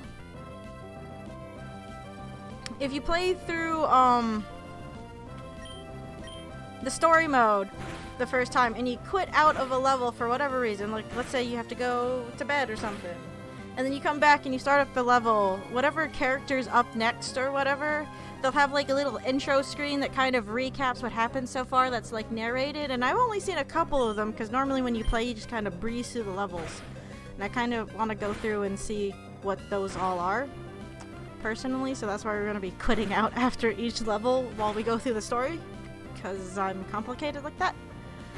I won't lie, the thought of seeing a 3D Sonic game again doesn't inspire confidence in me. Why? Sonic Forces went fine. And Sonic Adventure 2 is great. I love Sonic Adventure 2. And yes, I'm dying on that hill.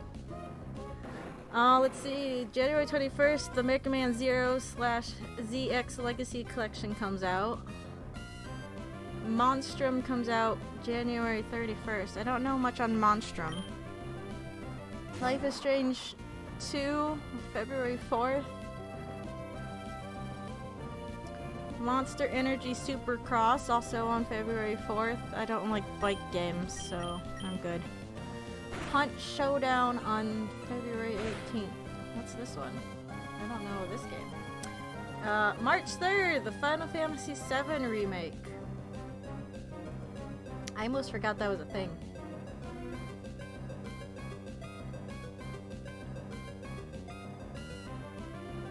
I don't know what this Hunt Showdown game is. Monster hunting? Match-based PvP VE. Tactical sandbox. I guess when it comes to the Final Fantasy VII Remake, why I've been ignoring news on it is it's one of those games that until I have it, I'm just going to pretend it's not going to be a thing. That's what I said with Kingdom Hearts 3 and what I said with Half-Life 3. It's like, okay, they're not actually things until I've had them and I've played them for a bit. That way it's not like just some kind of weird fever dream.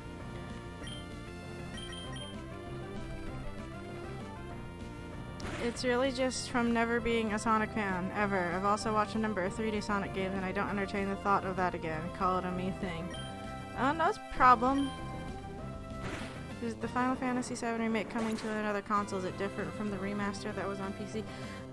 The remaster on PC is just like a port of the original. The remake is like the Resident Evil 2 that came out recently and the soon-to-be Resident Evil 3. I saw that was announced recently. I haven't seen the trailer for it yet. So it's completely remade from the original. They said it was supposed to be episodic. I don't know if that's been changed. Again, I have not been actually paying attention to development news on the remake. Ooh, you pre-order, you can get a 10 that has a serialized Shinra keycard. Oh, I shouldn't want it, but I want it. Oh, I shouldn't want it, but I want it. No! Fuck. Why did I come on here? But yeah, they have like completely remade graphics and new voice acting and cutscenes for the remake. That, and I remember a while ago we were talking about the Final Fantasy VII Remake, and they said that they were going to be doing their new battle system that's been in most of their recent games. So, you know, where you can run around and dodge attacks, but you still have, like, the menu. It's not like the turn-based thing. And I know some people don't like that, because it can't, like, my cousin, he's a bit older, so he likes the turn-based system a bit more, because that means he doesn't have to, you know, think as hard when everything's moving, I guess. And I remember one stream, I said, it's like, it'd be cool if they could make it to where you could toggle it on and off between a real-time, a turn-based system and the more modern system. And someone was like, really programming 2 battle modes? I'm like, oh, you're right, that'd be stupid. And I'm pretty sure they actually announced that they were going to do that. I'm like, oh, okay, cool. Do the thing. So that's apparently an option in it. Again, I'm not sure if any of this has really like changed, because I have not been fucking paying attention to the development stuff. It was one of those things like once it came out, I was probably going to get it, and that was the end of it, because I'm a Square Enix shell and I will buy anything, I guess, that's Final Fantasy VII related. Not really, but I mean, I like Final Fantasy VII well enough. My bad. Let's see, March 20th, they have Doom Eternal. That's fine. I have, like, the most recent Doom, game. I just haven't played it. I haven't actually played original Doom. I was thinking if we could, you know, I was thinking we could try Doom one day in the future. That might be fun. Like, the original version of Doom. Well, remakes and remasters are different on a fundamental level. True, I haven't played any version, but have one of them, probably the remaster it looks like, sitting in my game library. The version that's on Steam is more or less, I'm pretty sure, like the upscaled PC port. I actually have a disc copy of the PC version of Final Fantasy VII. My friend just gave it to me. He's like, my brother got this for me and I don't like this game, so you can have it. And he just gave it to me. My friend is raging at me for going AFK in our Halo matches to watch a stream. Have a good rest of the stream. I'm out. Have a good night. Oh, no problems, Attracted. Thank you for tuning in. Have fun with Halo. Halo's fine. Again, I'd like to play one day when I find the time. Did you ever play Final Fantasy 12? That's the one I'm most familiar with. Never 12. Now, even though I say I'm into Final Fantasy 7, I actually haven't finished it. I've tried streaming it before, but like RPGs like that, because they're so long-winded, it can take forever. Of course, I've been playing 2 Pokemon games recently, so maybe I should shut my mouth. And Deadly Premonition, that might as well just be a fucking RPG for all I care. It's not. But, I've played... Myself, I played up to where you get Yuffie in Final Fantasy VII. I know she's optional, but I think I'm, like, my save file, I remember being stuck in the village that Yuffie came from, because I couldn't beat the stupid, like, challenge tower thing. Though I've played, like, the final bit of it with my cousin, and of course he wasn't leveled enough, and instead of actually trying to level up to defeat Sephiroth, he's like, I'm just gonna start over and put in, you know, Game Shark codes. I'm like, alright, sure. I've started Final Fantasy VIII. I only got to the temple where you get the brothers in that game, and then I got busy and I never finished it. I've technically started 9. I know my sisters also started a game of 9, which is interesting because she's not really a gamer of any sort. And she also started Final Fantasy X and 10 too. Those ones I never got up to myself. Doom is amazing. The first 2 are just as good today as they were in the 90s, and the community is still developing source parts and making mods. Definitely one of the coolest gaming communities I can think of. Yeah, there's this one YouTuber I watch, Civi11. He covers a lot of like Doom style games, and recently has been doing just like preview videos for indie games that are made in the same vein, and they're always really interesting to watch. He did one recently on Star Wars Dark Forces, and I got this really weird need to play it recently just after seeing that video, because I remember that was one of the games my cousin had, and I remember watching him play it, and I remember being scared by it because I was little, but also like really intrigued by it, and I forgot about it until recently.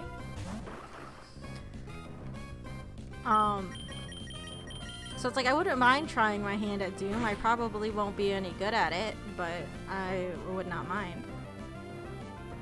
Deadly Premonition is almost a survivable RPG. You literally have to not starve. Yeah, but it's easy to... It's not like in Don't Starve, where it's super easy to die from starvation. That's why it's called Don't Starve. Oh, you watch Civi too? Good. Yeah, no, Civi's great. I've been rewatching a lot of his videos lately. They're very entertaining. I first got onto his channel because he had a video for Hunt Down the Freeman, and anything that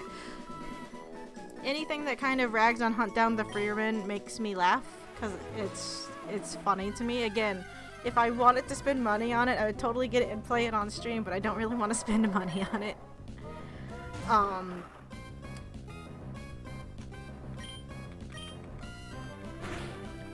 Now, I know I'm being hypocritical here myself, because like I like watching things that criticize, you know, video games and movies and stuff, but it's like, yeah, they'll poke fun at certain things, maybe say the developer's incompetent, and that may or may not be true, and it's like, maybe that is a bit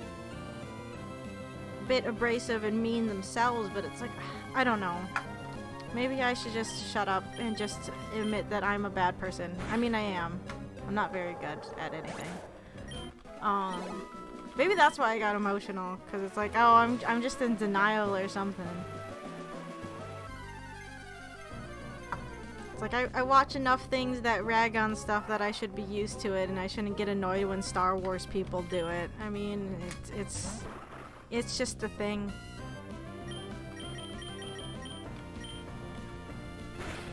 Humanity is nothing but conflict. Living is nothing but conflict, really. But conflict helps with, you know, progress, I suppose, so it's fine.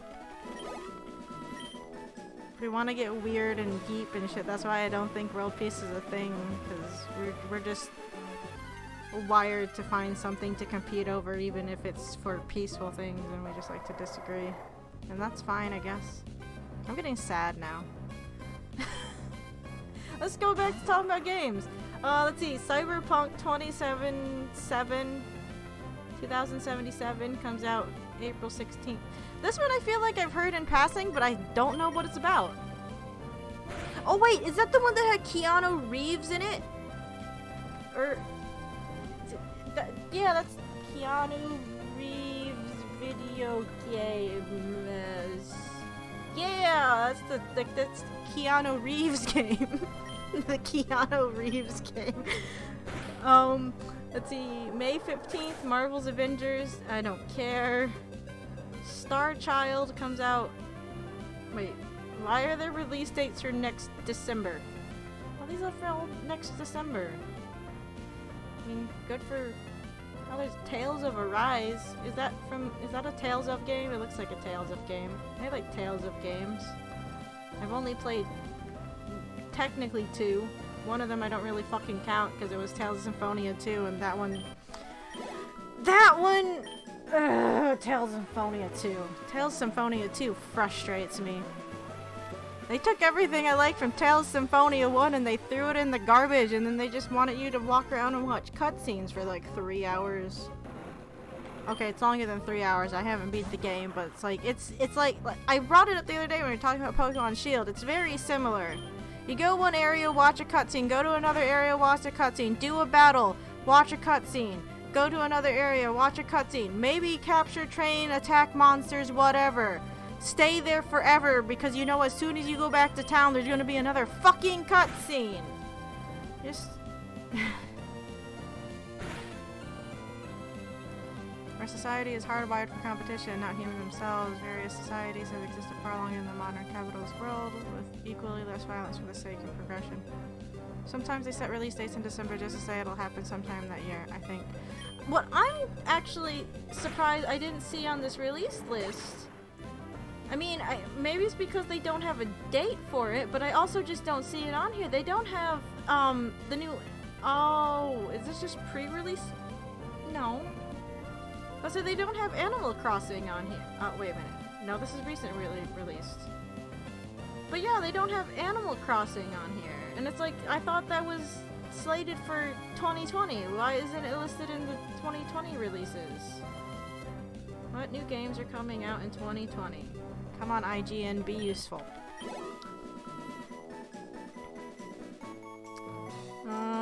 Ori and the Will of the Wisps for PC and Xbox.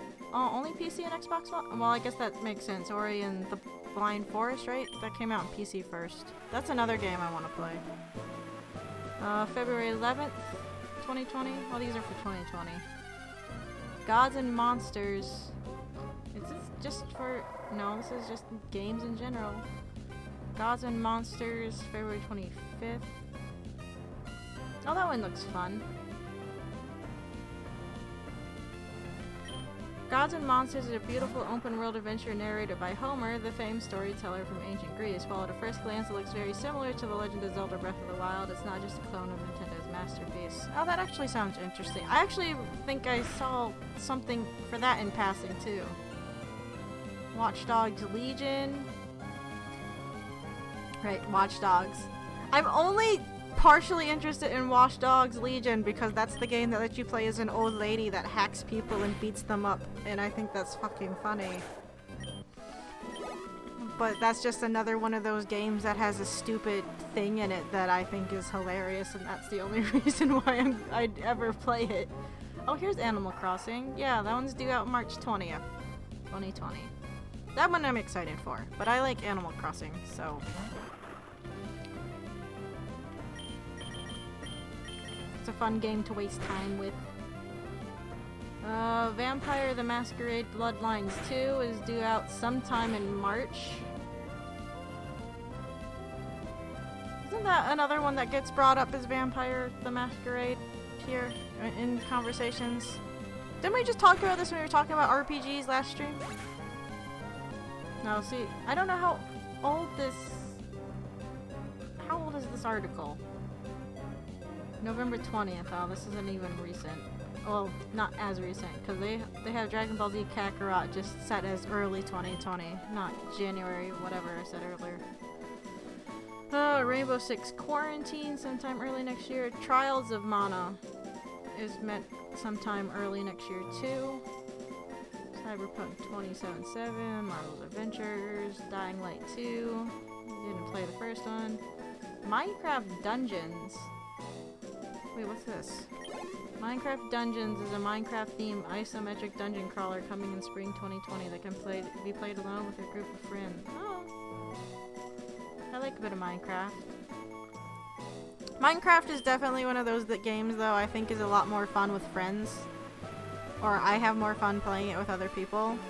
I remember when I first got my cousin into it, he had 2 computers, and he set up both of them, and we just set up a server between the 2 of us, you know,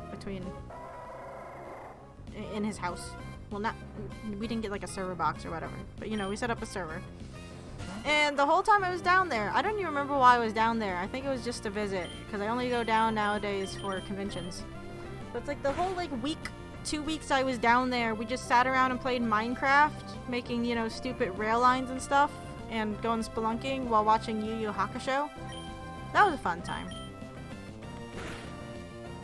We did. The first Bloodlines was made by a now defunct studio, with the second game being made by devs with little experience in story-driven narratives, and has made it diverse with fans of the original. Oh, divisive, sorry. There's no building, just dungeon crawling with loads of mobs. Oh, okay. I mean, dungeon crawling's fine, but I always like building stuff. But it might be fun. It'd probably be something, again, I'd have more fun playing with other people. Carry On is a violent 2D reverse horror game that puts players in controls of a bloody alien blob, and anyone who gets in his way is bound to end up in a right mess. Oh, that one sounds like fun. A remake of Destroy All Humans.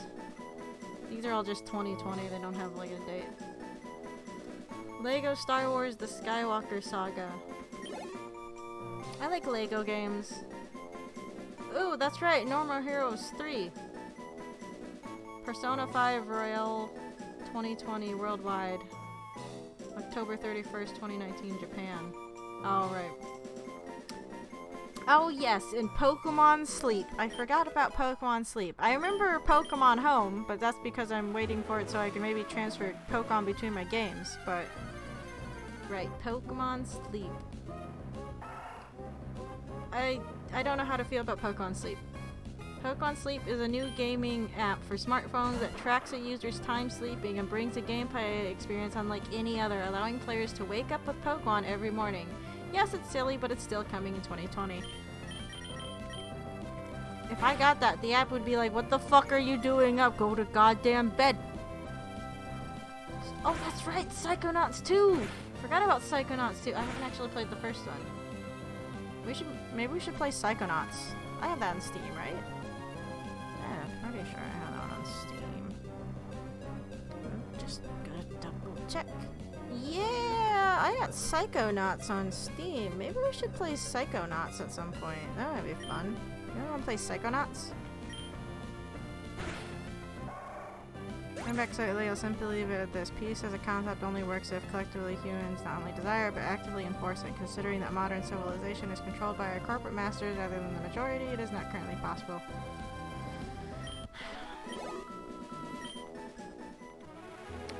Yeah, and that's depressing. Sometimes I don't sleep very well because I think too much about this shit. That's why I like to watch Soma playthroughs and have an existential crisis instead.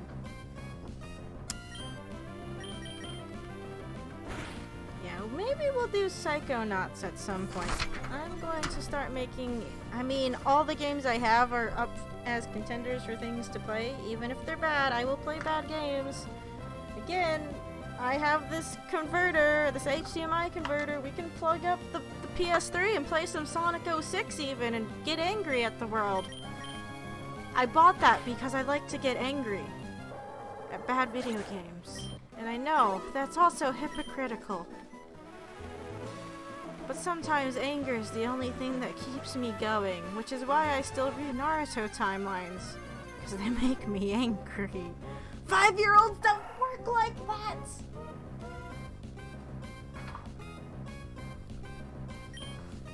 Well, let's see. I still want SA2 because it's my favorite. Again, I have Celeste on here. It's already downloaded and that's why it's kind of like a higher priority.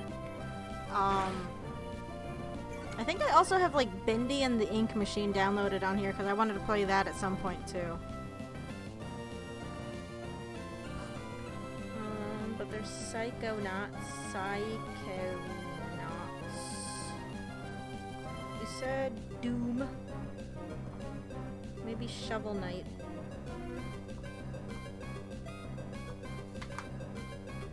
There's so many games though that we could play and not enough time! Way to the Woods.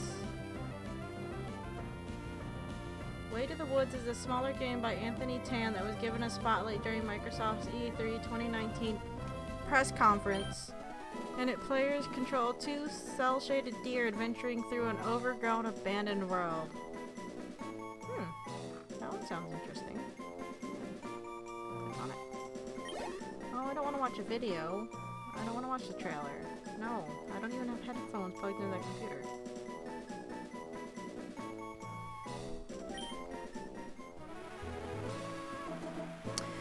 Also, I'm sorry everything got derailed and we're still not facing Winona. I apologize, that was my fault. I should have done better and just, again, shelled out the money for fucking Ice Beam from the fucking Game Corner. I just thought it would be easier if we got in a little bit more training at the ship. I mean, that's what I get for trying to fucking powder snow a goddamn Spheal to death, but I'm expecting better. Pressing yes, but not an impassable obstacle with the succession of an actual piece completely unraveled. Probably destroy modern society as we know it, utterly so. Something to look forward to, depends on who you are. I don't know, again, I get very nihilistic. When everyone freaks out about the world ending, it's like, maybe it's for the better. We're apparently just not good at this shit. If the world gets destroyed and no one's left, then no one's there to remember it and have to pick up the pieces, so it's fine. Again, I get really bad some days. So let's talk about that. Let's talk about,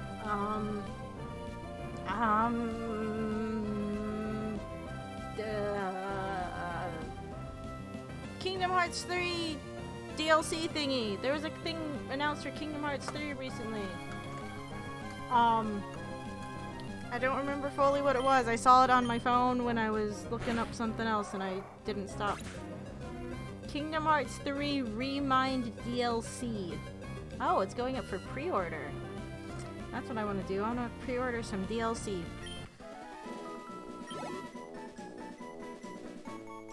It's set to release January 23rd. Why is this not on the... I mean, I guess it's not a new game, but I would put that on the pre-release schedule myself, personally.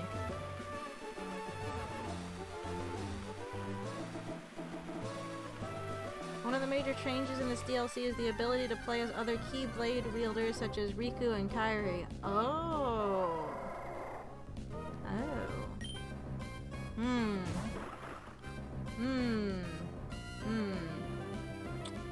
Maybe we'll have to do a Kingdom Hearts 3 revisit at some point.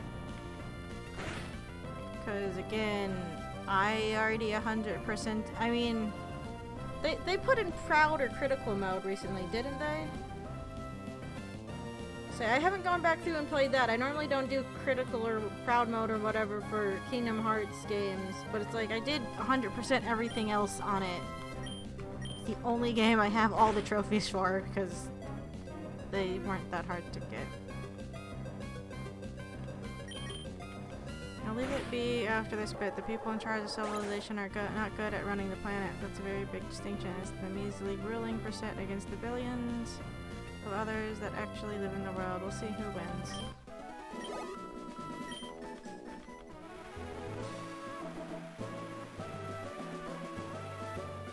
No. Maybe. Maybe.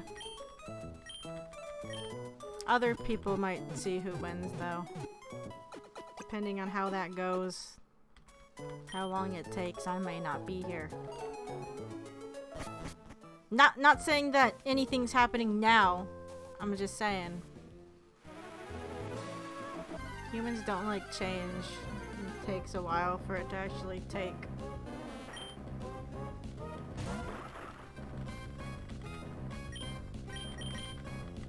Almost to 40. But we still have Bibble. Bibble. Bibble, bibble, bibble, bibble, bibble, bibble, bibble, bibble, bibble. Kingdom Hearts 3 Remind. 12 hours ago.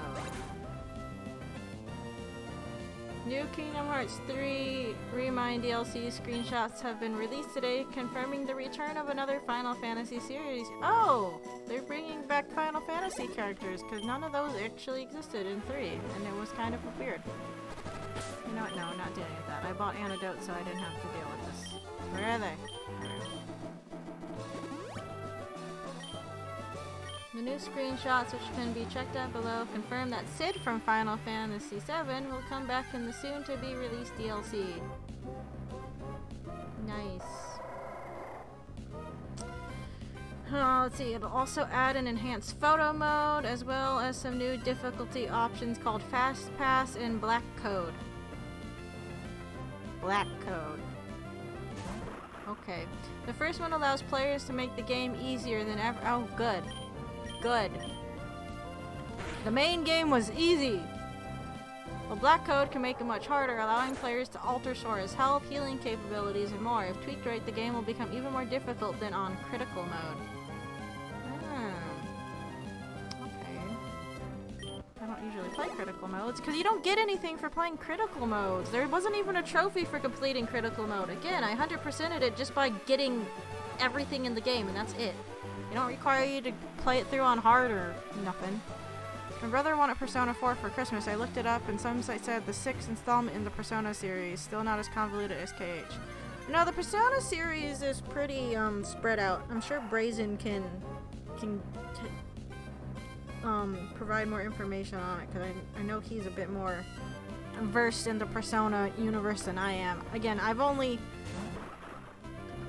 started 5. And that's my only foray into that series as of now.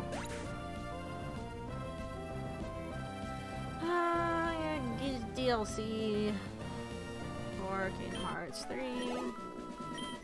If it adds enough, I might get it anyway. The mystery boy from the secret movie has made yet another appearance. Oh, Yozora. That's right, that movie. Showed off new gameplay featuring Roxas and Kairi, as well as a mysterious character that we've only seen little snippets of. Yozora.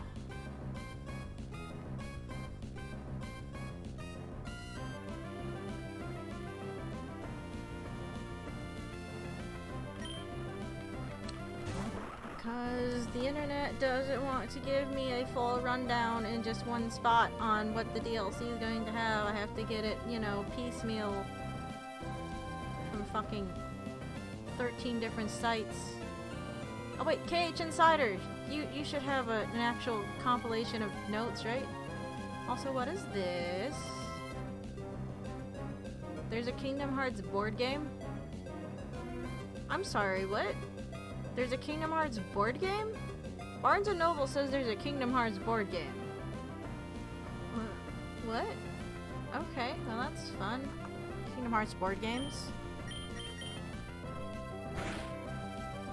Yeah, there were 2 games for P2. No, it's way more convoluted, lol. Kingdom Hearts just tries a little bit too hard, in my opinion. I get what they're trying to do, but at the same time, it's like, as soon as you get to like the third iteration of hearing people go on about light and darkness, at least for me, I just kind of check out. I was like, okay, give me the key, let me smack people with it, I don't care. The Persona 2 games aren't actually that convoluted if you played them, and I'm in the middle of the second one right now. I have not, though. Again, I've only played 5, and I'm only maybe like 3/5 the way through my first playthrough, I think. I don't know. I just beat the... Brazen might be able to help. I just beat, Haru's dad? The spaceship level? That one. I just finished that. I don't know how much more I have in the game. Technically. That's just not dicking around doing other shit.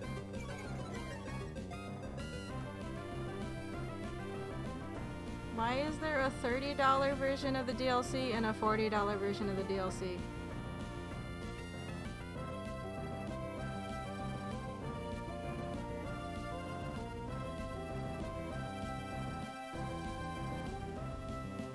This content includes the Kingdom Hearts Orchestra World of Trez concert video recorded on November 30th, 2019.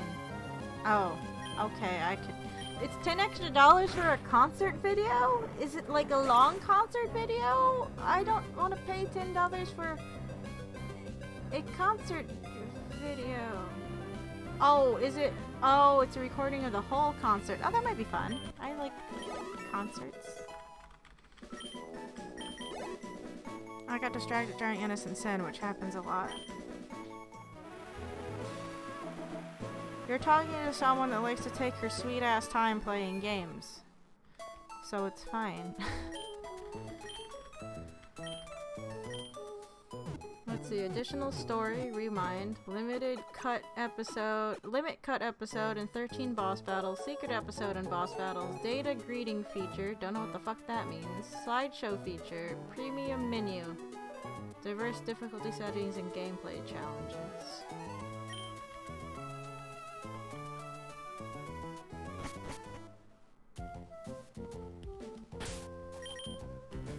I mean, I'm only gonna do that playthrough for right now, but I'm me, and I'll probably...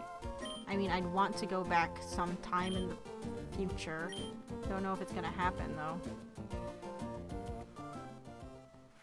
Still got a bit to go. I like Innocent Sin. Being able to beat down mecha fascists is always a plus.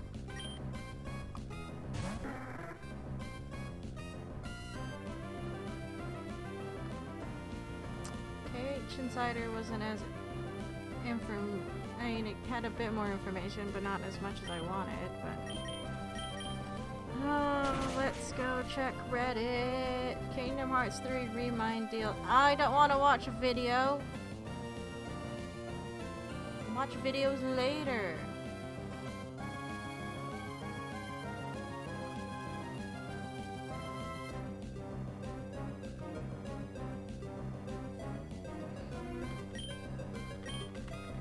Whatever, it sounds like we're probably going to be doing a Kingdom Hearts 3 revisit at some point. Just because we have, I mean, we played Kingdom Hearts here anyway, so. Holy shit, I forgot about Mecha Hitler? I'm sorry, what? I mean, or never mind, I don't want spoilers? Question mark? Question mark? Question mark? Huh?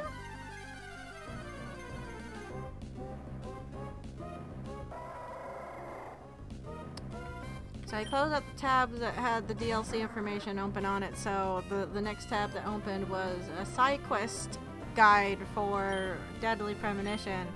And one of the things I see on here is driving and waiting suck. Get the radio from George, see number 5, as soon as possible to get around quicker, and the weather doll from Emily, see number 8, to bring the rain. I've been trying, game, but it doesn't want to do the thing for me.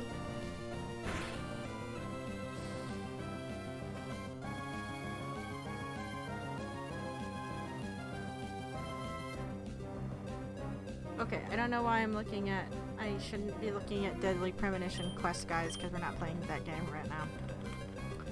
Persona 2 Eternal Punishment, what I'm playing, was the only one of the two localized, and I have to say the voice acting is very hit or miss. One of the characters is played by the wonderful Wendy Lee, and then the chick who is Rouge in Sonic X is the main protagonist. She doesn't do a good job.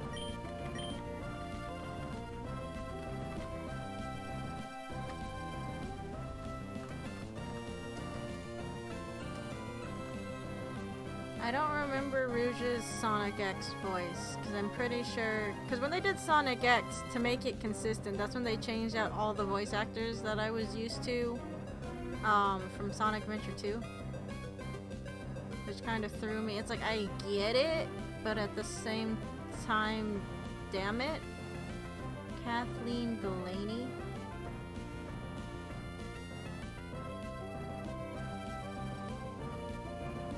She was Sonic Adventure 2. I just spelled that completely wrong. I don't know how I did that.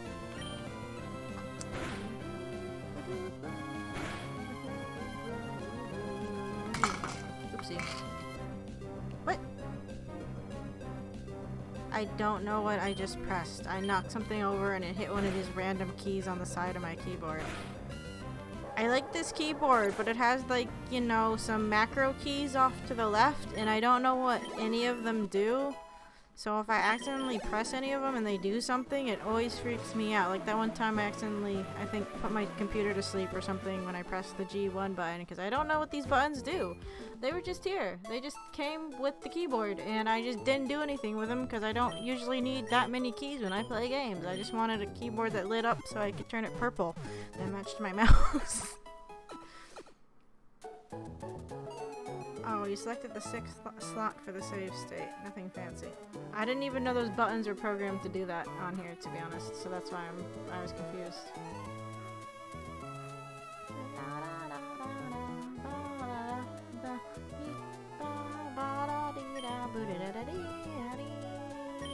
Shit, no!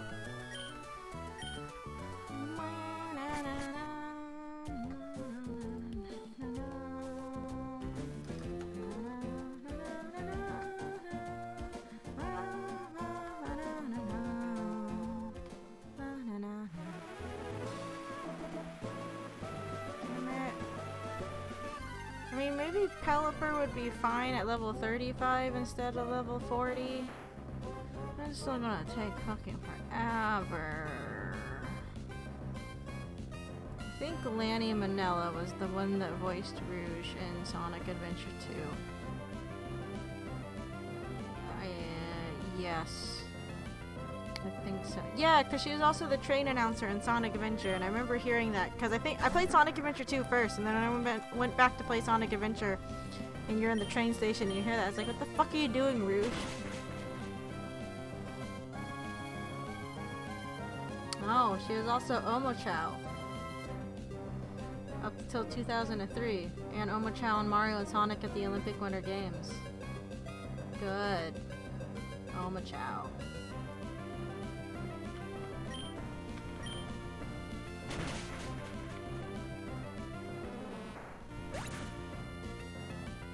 Maybe you could just take a complete dive and try and beat Winona, no shame in it. It is if I have to start it over.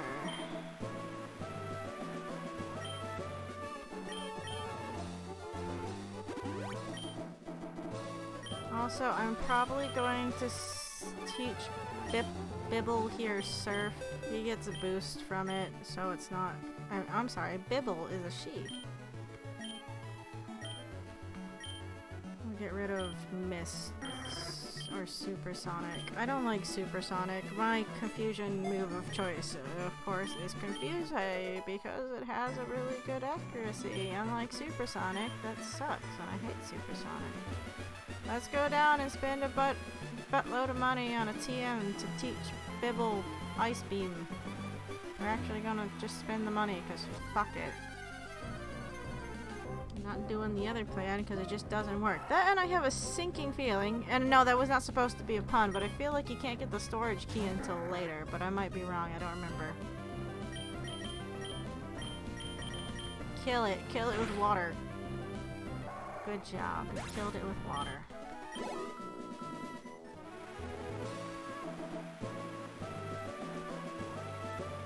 Oops. I also wouldn't possibly try to get you to do something reckless and lose so that I can make another patch with decapitalization of the PSS split. Ugh. I just get so nervous because we're all the way here, and I've said, I know, at least Danny said it's like if I lose this one just to keep going on with the Pokemon I have, but I feel like I'd have to attempt a Mudkip run just because that's how I work. Oh, and starting all the way back over from the beginning. Jesus Christ, the thought of it. Makes me feel a little bit ill, actually. That, and I also just remember there's a video I need to technically edit because of like some sound shenanigans we had during one of the streams, and I don't remember exactly which stream that was. There's just another thing I have to do, and I start freaking out a little bit mentally. I have too much stuff on my plate, and I know this, but I'm not going to do anything to cut down on it because I'm dumb. And I feel obligated already.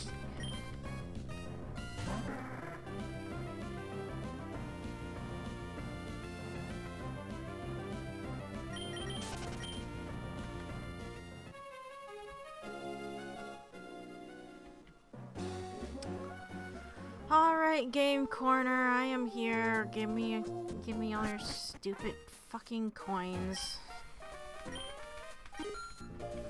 How many did we need? Too many? No, really, I've actually forgotten.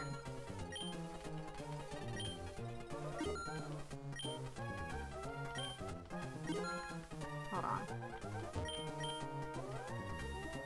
No! I don't...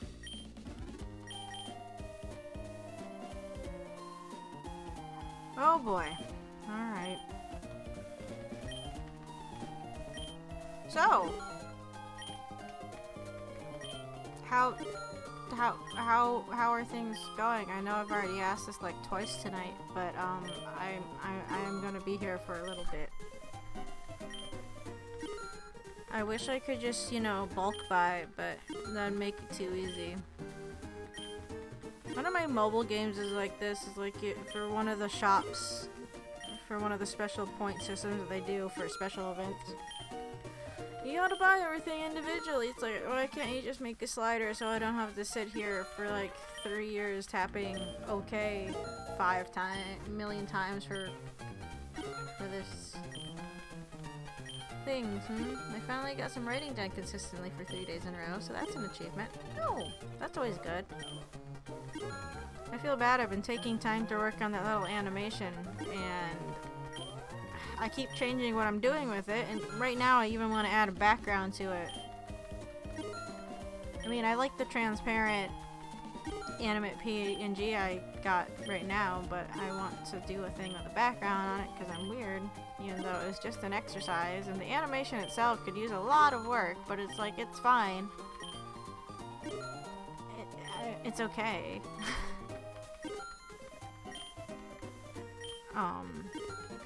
But it's like I shouldn't be spending as much time as I have been on it because I got some work I gotta do still. You know, work. Oh boy. Or not even to do that. Being able to make any remotely consistent effort to write is always good. Yes, it is. The only thing I've been able to remotely do consistently lately is sleep when I'm not supposed to.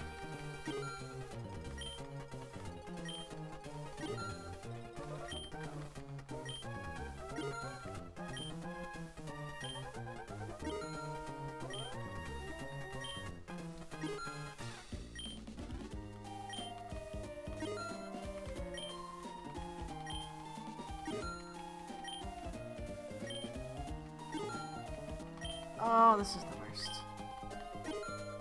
I hope you haven't missed the option to buy 500 coins. Wait, was that a thing? Oh my goddamn Jesus. I did.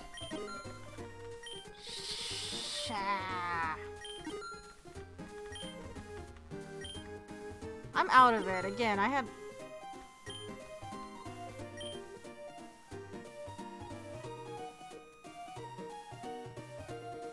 I'm sorry, do we not have enough money? No, we did. God, we're really low now. Oh, this is probably a bad idea.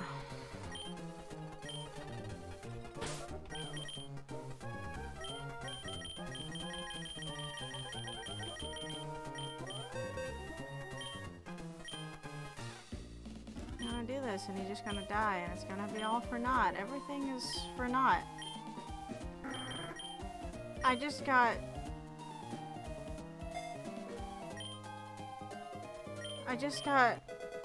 Ooh, my chest just locked up. I just got really anxious really fast. I think it's because I saw how much money we spent just fucking buying coins.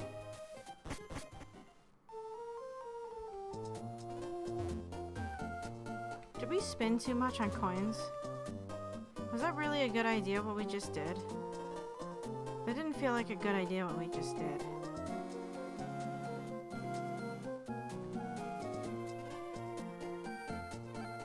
It's been done. I don't feel well suddenly. Oh boy.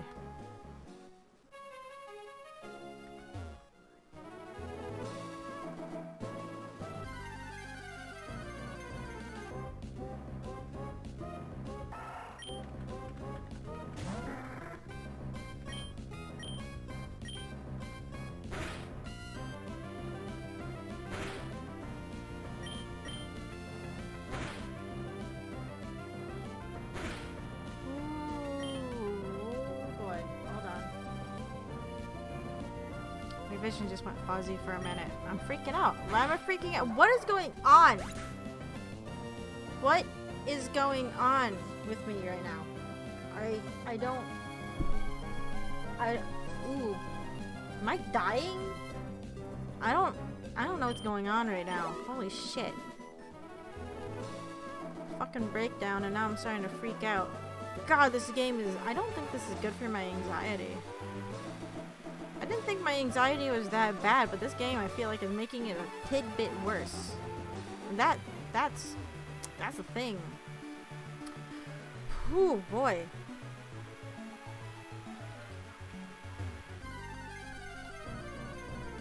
I don't know what's going on. I need to calm my shit down. Holy crap. I played an old GBA game earlier on actual hardware, so interesting to go back to a non-blacklight screen. From playing direct light, strong light, it doesn't strain your eyes.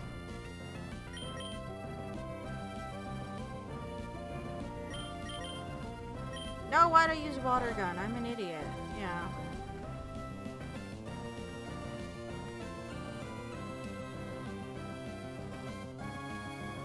Super Robot War Original Generation, a very late localized title for the GBA. Oh, sounds like a wild ride. The second game is much better, really. I have that too, though, so I'll play that one I beat it first. Better said than done with the late game bosses. I can't say I've ever heard of that series, but you said it was a late localization, that might be why. Of course, I didn't play a lot of games on the GBA. Again, I mainly played Pokemon a lot when I was younger. And Sonic.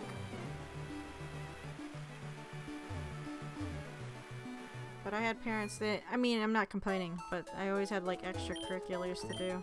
I was in Scouts, and my dad insisted my sister and I play basketball. And then eventually I elected to do track.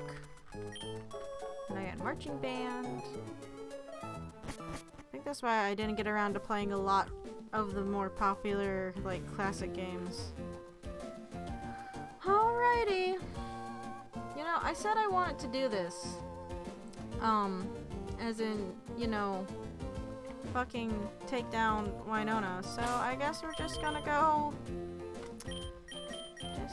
do that. Yeah, that's not going to end in a fucking disaster. Let's try it. We already lost fucking Nimbus, so whatever, right? Yeah, okay. don't have the item that boosts fucking ice moves. Of course we don't. Too early for that. Just give it a mystic water. Shit, shut up, Dad.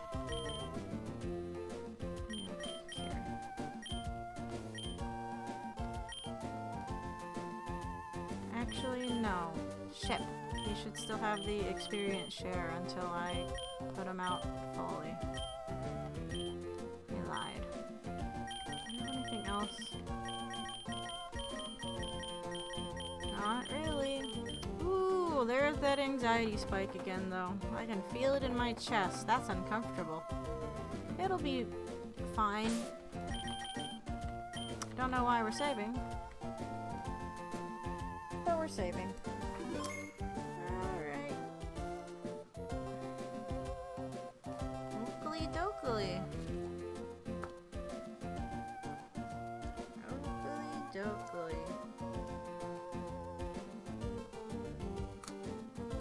Here we go. You know, they put out a bounty recently that for Super Mario 64 for speedrunning that if you got under a certain time for 120 stars, you could win like, well, there's a few different prizes that total up to like 10 grand. We could just be speedrunning fucking Super Mario 64 and try and get really good and win a contest instead of doing Pokemon Nuzlocke. That gives me anxiety. Yo, how's it going, Champion Bound Forte? Fortree Gym Leader Winona is a master of flying type Pokemon. She's waiting at the back of this gym, behind the rotating doors. She's waiting for new challengers who are trying to take wing. Okay, go for it. Okay. When Winona takes a battle, her face shines with beautiful determination. I'm not letting you witness that lovely sight. Alright then. Creep. Creep, creep, creep, creep, creep. I believe in you. I think you can scrape by at the very least. I've already scraped by once and it wasn't a very fun thing. Again, that's how we ended up with just Fipple for a while and it was very scary. Oh great. Oh, fucking Skarmory. Amazing. Good thing I'm 11 levels above it. It's fine. Birdkeeper Humberto. I couldn't stop you. No, you could not. Have you seen the Taz speedruns for Super Mario 64? You probably have. They're wild. I've seen a few of them. I don't watch a lot of Taz's. I will occasionally, but I haven't seen too many of them. Behold the elegant style of her Pokemon. Winona taught me personally. You can't beat me easily.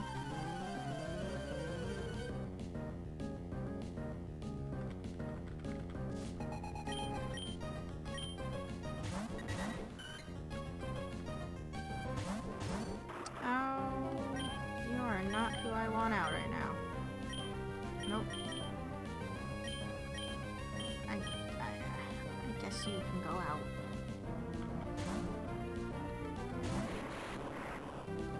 Now I've seen some task videos, but yeah, I don't watch a lot of them. I prefer, I mean, if they have commentary on them, I like to watch them. That's why I like the GDQ videos when they have commentary. Because, like, I don't always understand some of the tricks they're doing. I mean, it's fun to watch world records, but of course they're not commentating because they're trying to get world records, so they got other things on their mind at that time.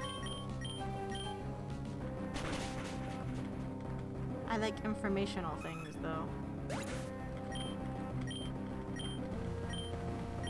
I like hearing how certain, like, glitches and stuff like that work. And sometimes, again, that does lead to task videos.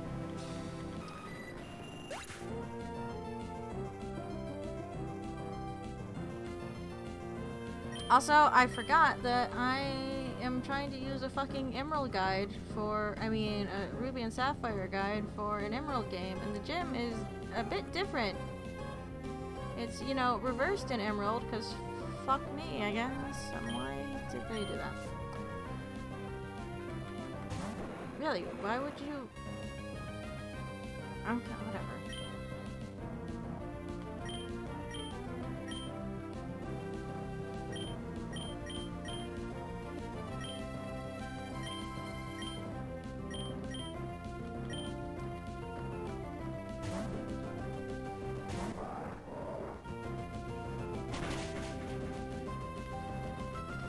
Got 2 more battles in here before Winona. Oh boy. It's really cold in here for some reason. It's not helping with how I'm feeling right now either. It's making that chill that's going down my spine even worse.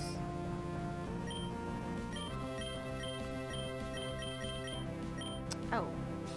Okay. I actually don't have any fire moves on this fire type Pokemon. That's good.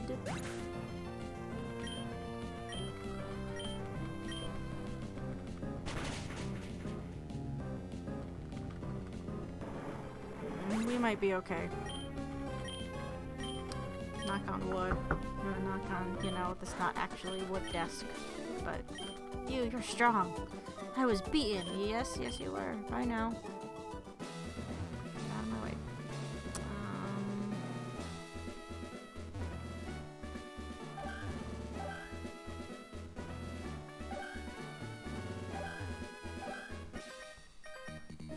There's no need for Winona, our gym leader, to deal with you. I'm plenty good enough for you. Okay. The lovers of bird Pokemon aspire to join this gym. As a member of the 4-Tree Gym, I'm not allowed to lose. Well, okay. You're gonna? I hope. I am so nervous. Flint and Eduardo.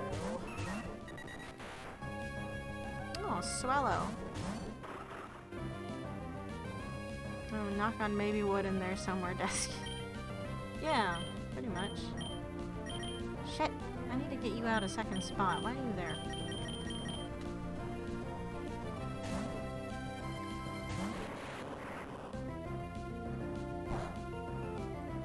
What is this? Gym 6, right? Then it's Liz and Tate, and then Wallace. Yeah.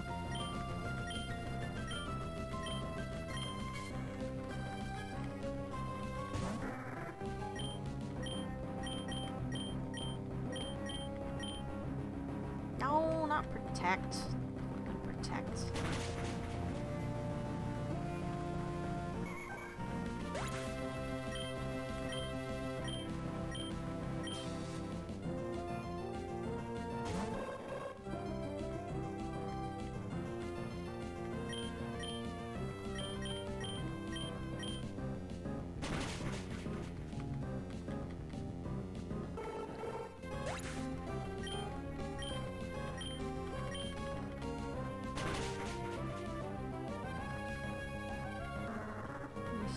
Still one more Pokemon, isn't there?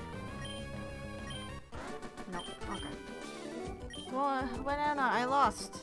It was too much of a load for me to bear. Yes, it was. The world is huge and there are countless tough trainers. I'm going to keep training and make myself even stronger. Winona is cute and she's strong. She's the ultimate leader. Blush. Okay then.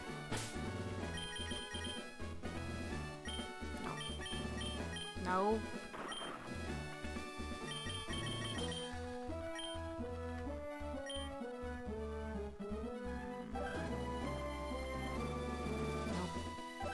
We're just gonna battle this guy real quick.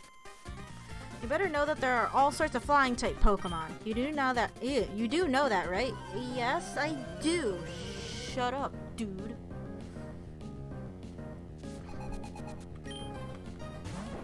You're a bird keeper, but you don't even actually have a bird. That's like a dinosaur.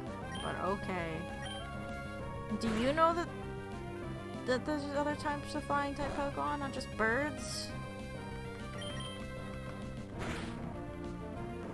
It's like a little white lie calling yourself a bird keeper when you don't have a bird.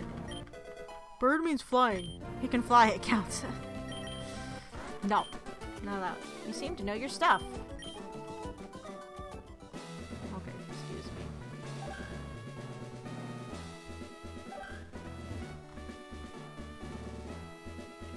Oh, shoot.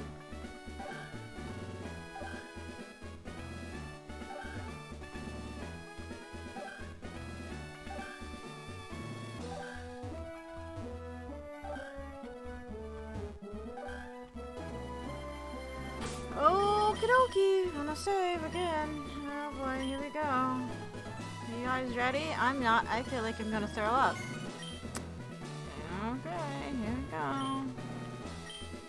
I've become one with bird Pokemon and have soared the skies. However, grueling the battle, we have triumphed with grace. Witness the elegant choreography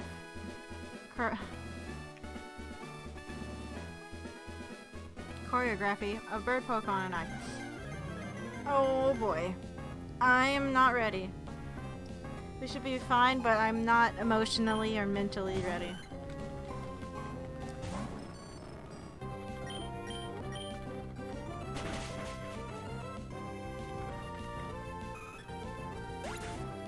Oh shit.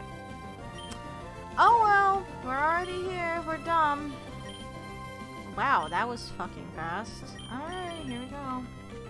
At least she brought the Altaria out first, or soon, quickly, words. I told you, I'm not mentally prepared, and I didn't think, shit. I didn't think this through all the way. Fucking Oranberry! Die. No. No, no, no, no. Fucking goddammit.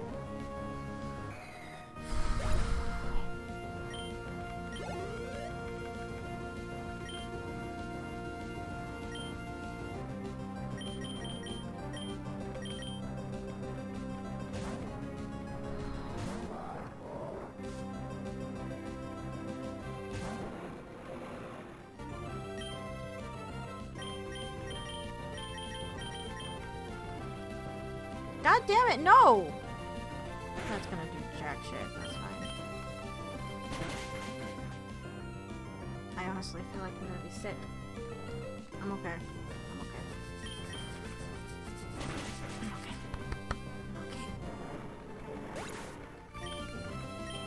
Okay. So random, even though I should be, fucking, paying attention to what I'm doing in this fight. When I was playing Overwatch last night, I discovered that they nerfed Sigma, and I'm kind of upset about it. I mean, he's still fun to play as, but they nerfed some things about him, and I don't know if I like them. Random thought. I'm just thinking of Sigma right now, because he has, like, voice lines that are, like, keep it together and shit like that, because he starts to have, like, kind of mental breakdowns sometimes during matches. And that's how I'm feeling right now. And I'm like, yeah, no, you're fine, just calm down, stop smashing the fucking key like it means something. I'm going to though. Alright. Bye now. Die. Oh boy. Oh, we did it. Oh my fucking god. I mean it. I'm having. No, I don't want stockpile. No, fuck. No, I don't want stockpile.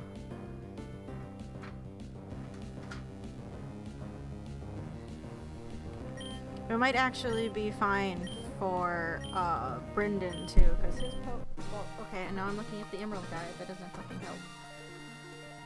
Brendan. Yeah, we did it. Woo. Never before have I seen a trainer command Pokemon with more grace than I. In recognition of your prowess, I present to you this gem badge. Yes. Yeah, I got a feather badge.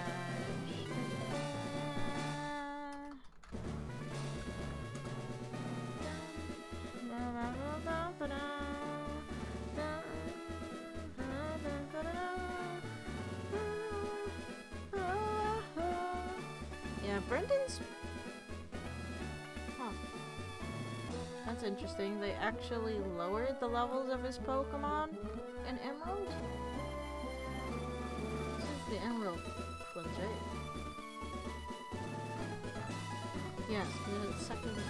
the optional second battle. With the Feather Badge, all Pokemon up to level 70, even those received through trades, will obey your every command. You'll also be able to use the HM move Fly outside of battle. And this is a gift from me. Where do we even get Fly? I don't actually remember. Where do you get Fly from?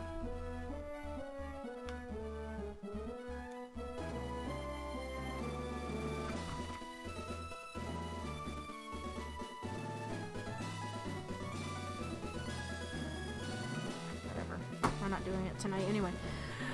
TM40 contains Aerial Ace. Its speed. No Pokemon should be able to avoid it. Oh no. I thought your rival gives you Fly. Could be wrong. Shouldn't you have it already? Though I fell to you, I remain devoted to bird Pokemon. Sorry, I don't remember. Oh, okay, yes we do. Well, we're just gonna teach this to Bibble. Of course, I guess we could teach it to him.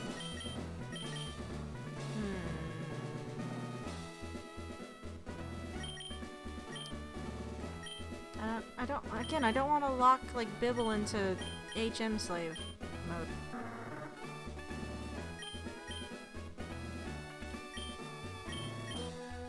Of course, I guess we could get rid of Water Gun.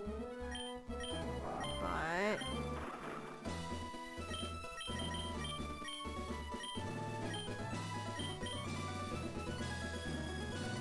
you're not gonna get stabbed from it if I teach you Fly, but Fly's not necessarily bad for you.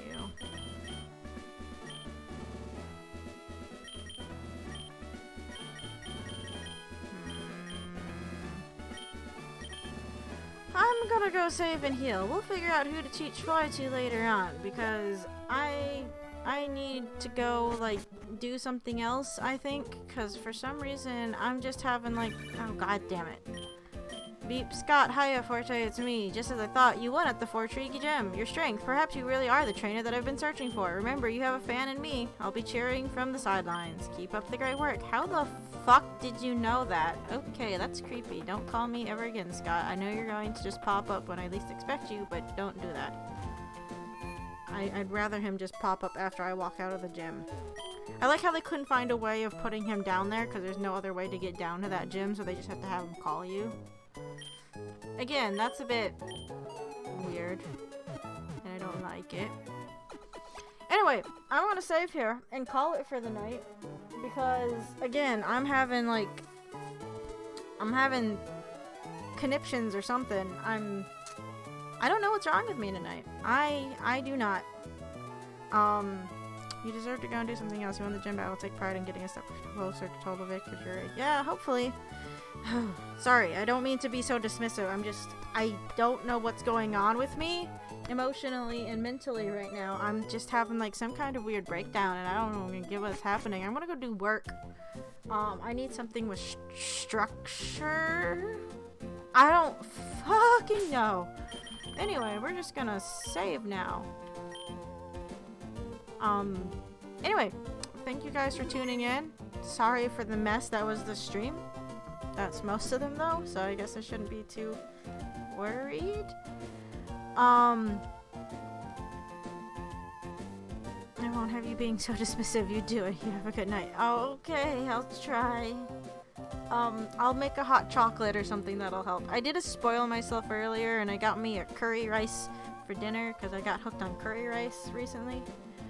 So that was nice, but yeah, I'm gonna go have, like, a hot chocolate or something, and maybe stare at a wall for 5 minutes before I do something else. I don't know.